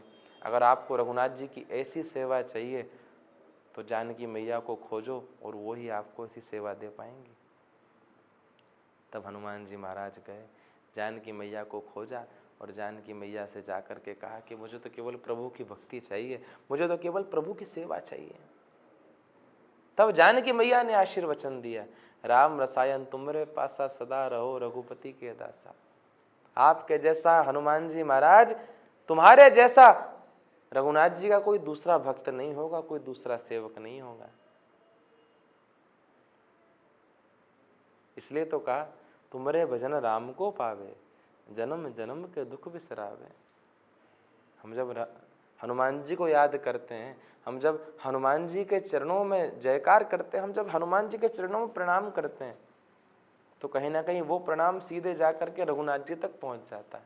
और जन्म जन्मांतर कल्प कल्पांतर युग युगांतर के जो हमारे दुख हैं, जो हमारे पाप हैं, हमारे पुण्य कर्म संचित हैं, जो पीढ़ी दर पीढ़ी हमारे पाप कर्म चले आ रहे हैं, जो पीढ़ी दर पीढ़ी हमारे न जाने कैसे कैसे अकाट्य, न जाने कैसे कैसे गंगा स्नान से भी जो पाप कर्म दूर ना हो पाए, जो पाप कर्म नष्ट ना हो पाए, जो दुख, जो विषाद हमारे जीवन से दूर ना हो पाए, ऐसे दुख विषाद को दूर केवल हनुमान जी महाराज की कृपा ही कर सकती है।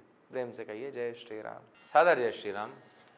अगली चौपाई है हमारी सुंदर चौपाई, अंतकाल रघुवरपुर जाई, जहां जन्म हरि भक्त कहाई। जो हनुमान जी महाराज की जीवन पर्यंत सेवा करते हैं, हनुमान जी महाराज उसके ऊपर ऐसी कृपा करते हैं कि अंत समय में, अर्थात जब ये शरीर एक न एक दिन तो हम सबको शरीर छोड़ करके जाना है। और कई जगह हमने सुना, कई जगह हमने पढ़ा, अगर जीवन में ज्यादा पुण्य करेंगे तो हमको स्वर्ग मिलेगा, ज्यादा पाप कर देंगे तो हमको नरक जाना पड़ेगा। और स्वर्ग नरक के इस क्रम के बाद में जब हमारा पाप पुण्य का जो संचित घड़ा है वो समाप्त हो जाएगा तो वापस आकर के हमको धरती पर पुनः देह धारण करना पड़ेगी। लेकिन जिसने जीवन पर्यंत रघुनाथ जी की कृपा प्राप्त की हो, जिसने हनुमान जी की सेवा करी हो, जिसने रघुनाथ जी की सेवा करी हो, उसके जीवन के बाद में जब ये शरीर छूटता है तो उस जीव को इस पाप पुण्य स्वर्ग नरक और वापस से पृथ्वी पर देह धारण करके आने के क्रम से मुक्ति मिल जाती है और सीधे ले जा करके हनुमान जी महाराज उसको साकेत का वास प्रदान कर देते हैं। अर्थात जन्म मृत्यु के इस चक्र से मुक्ति। और हम सब यही चाहते हैं। हनुमान जी की कृपा, रघुनाथ जी की कृपा जिस भक्त को प्राप्त हो जाती है, जो जीवन पर्यंत रघुनाथ जी और हनुमान जी के चरणों का दास बन करके रहता है, हनुमान जी ऐसी कृपा करते हैं कि उसको इस जन्म पाप पुण्य जन्म मृत्यु के इस चक्र से निवृत्त करके सीधे रघुनाथ जी के साकेत में जाकर अवस्थित कर देते हैं। अर्थात संपूर्ण इस चक्र से मुक्ति। और हर व्यक्ति, हर जीवधारी मुक्ति ही तो चाहता है। कौन चाहेगा बार बार जन्म हो, कौन चाहेगा बार बार मृत्यु हो। जैसे कर्म किए हों उस प्रकार से अगला जन्म होगा। इन सब जन्म मरण के, मृत्यु के, पाप पुण्य स्वर्ग नरक के इस चक्र से निवृत्त होकर के सीधे ले जाकर प्रभु के चरणों में विद्यमान होना हम सब चाहते हैं। और ये प्राप्त करने के लिए कुछ नहीं करना, केवल एक काम करना है, केवल हनुमान जी महाराज के चरणों का दास बन करके रहना है। और जब भी हनुमान जी के समीप जाएं केवल जय श्री राम का जय घोष करें। विचार करने का विषय, अगली चौपाई बड़ी सुंदर है। अंतकाल रघुवरपुर जाई, जहां जन्म हरि भक्त कहाई। विचार करने का विषय, जिसने जीवन पर्यंत धर्म के मार्ग पर चलकर रघुनाथ जी के चरणों का आश्रय लेकर के हनुमान जी की सेवा करते हुए सदैव धर्म का मार्ग अपनाया हो, हनुमान जी उसके ऊपर कृपा करते हैं कि जन्म मृत्यु इस स्वर्ग नरक पाप पुण्य के चक्र से निवृत्त करके उसको सीधे साकेत का वास प्रदान करते हैं। और इस साकेत के वास को प्राप्त करने के लिए करना केवल एक क्रम है हमको। अगली चौपाई जो हमको संकेत करती है, और देवता चित्त न धरई, हनुमत से ही सर्व सुख करई। हमें किसी और देवी देवता को मनाने की आवश्यकता ही नहीं, किसी और भगवान के पास जाने की आवश्यकता ही नहीं। केवल हनुमान जी महाराज को मन में स्थापित कर लें, हनुमान जी की सेवा हाथ में स्थापित कर लें और सदैव हनुमान जी के काम को करते जाइए। हमारे जीवन पर्यंत हमको जो सुख सुविधा चाहिए हनुमान जी उसकी व्यवस्था करेंगे और मरने के बाद में सीधे प्रभु के चरणों में ले जाकर हमको अवस्थित करवा देंगे। इसलिए तो कहा, और देवता चित्त न धरई, हनुमत से ही सर्व सुख करई। संकट कटे मिटे सब पीरा, जो सुमिरे हनुमत बलवीरा। कितनी सुंदर चौपाई। विचार करने का विषय, गोस्वामी तुलसीदास जी महाराज ने कितना सुंदर लिखा, संकट कटे मिटे सब पीरा, जो सुमिरे हनुमत बलवीरा। हनुमान जी महाराज को जो नित्य सुमिरन करता है उसके जीवन के संकट तो कट जाते हैं, यहां तक कि इस शरीर को छोड़ने के बाद साकेत तक ले जाने की व्यवस्था हनुमान जी महाराज कर देते हैं। इसलिए तो कहा, ये सब क्रम प्राप्त करने के लिए केवल एक ही कुंजी है, एक ही मार्ग है कि हमेशा हनुमान जी महाराज को, अगली चौपाई प्रदर्शन करती है, हनुमान जी महाराज को गुरु के रूप में स्वीकार करें। जय जय जय हनुमान गोसाई, कृपा करहु गुरुदेव की नहीं। हनुमान जी महाराज आप हम पर कृपा करें, कैसी? जैसे गुरुदेव अपने शिष्यों पर करते। क्योंकि ये ग्रंथ के रचना करने वाले तुलसीदास जी महाराज भी हनुमान जी महाराज को गुरु के रूप में मानते थे। गुरु का काम क्या होता है, विचार करने का विषय। विचार करें, आज के समय में गुरु के परिचय के लिए सबसे अच्छा दोहा है, गुरु गोविंद दो खड़े, काके लागू पाए, बलिहारी गुरु आपकी, जिन्हें गोविंद दियो मिलाए। जब गुरु और गोविंद दोनों समक्ष खड़े हो जाएंगे उस समय शिष्य का कर्तव्य बनता है कि गोविंद अर्थात भगवान से भी पहले गुरु के चरणों में प्रणाम करे, क्योंकि गुरुदेव ही भगवान तक पहुंचाने वाले हैं, गुरुदेव ही भगवान से मिलवाने वाले हैं और गुरुदेव ही भगवान की पहचान कराने वाले हैं। भगवान तो मिले हुए हैं, आत्मा सो परमात्मा। भगवान हमारी आत्मा के अंदर ही विद्यमान है। उस परमात्मा को आत्मा कैसे पहचाने, ये क्रम गुरुदेव सिखाते हैं। विचार करने का विषय, तुलसीदास जी महाराज से चित्रकूट के घाट पर रघुनाथ जी स्वयं मिलने पधारे थे। तुलसी बाबा की आंखों से झरझर झरझर आंसू बह रहे थे और उन्हीं अश्रु बिंदुओं से चंदन घिसा जा रहा था। रघुनाथ जी लखनलाल जी के साथ में आए, आकर के बैठे और कहते, बाबा आप रोते क्यों हो? तुलसीदास जी ने कहा, हमारे भगवान हमको नहीं मिल रहे इसलिए हम रोते हैं, हमारे रघुनाथ जी हमसे नहीं मिल रहे इसलिए हम रोते हैं।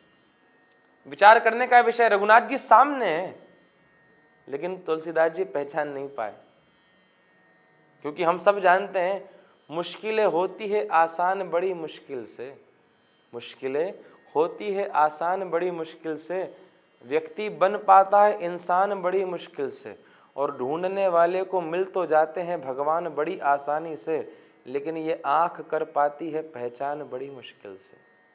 हम भगवान को ढूंढने के लिए मंदिर मंदिर जाते हैं लेकिन भगवान हमें नहीं दिखाई पड़ता, लेकिन वही भगवान अगर भक्त का भाव सच्चा हो तो प्रहलाद के बुलाने पर नरसिंह के रूप में हिरण्यकश्यपु के दरबार में आ जाता है।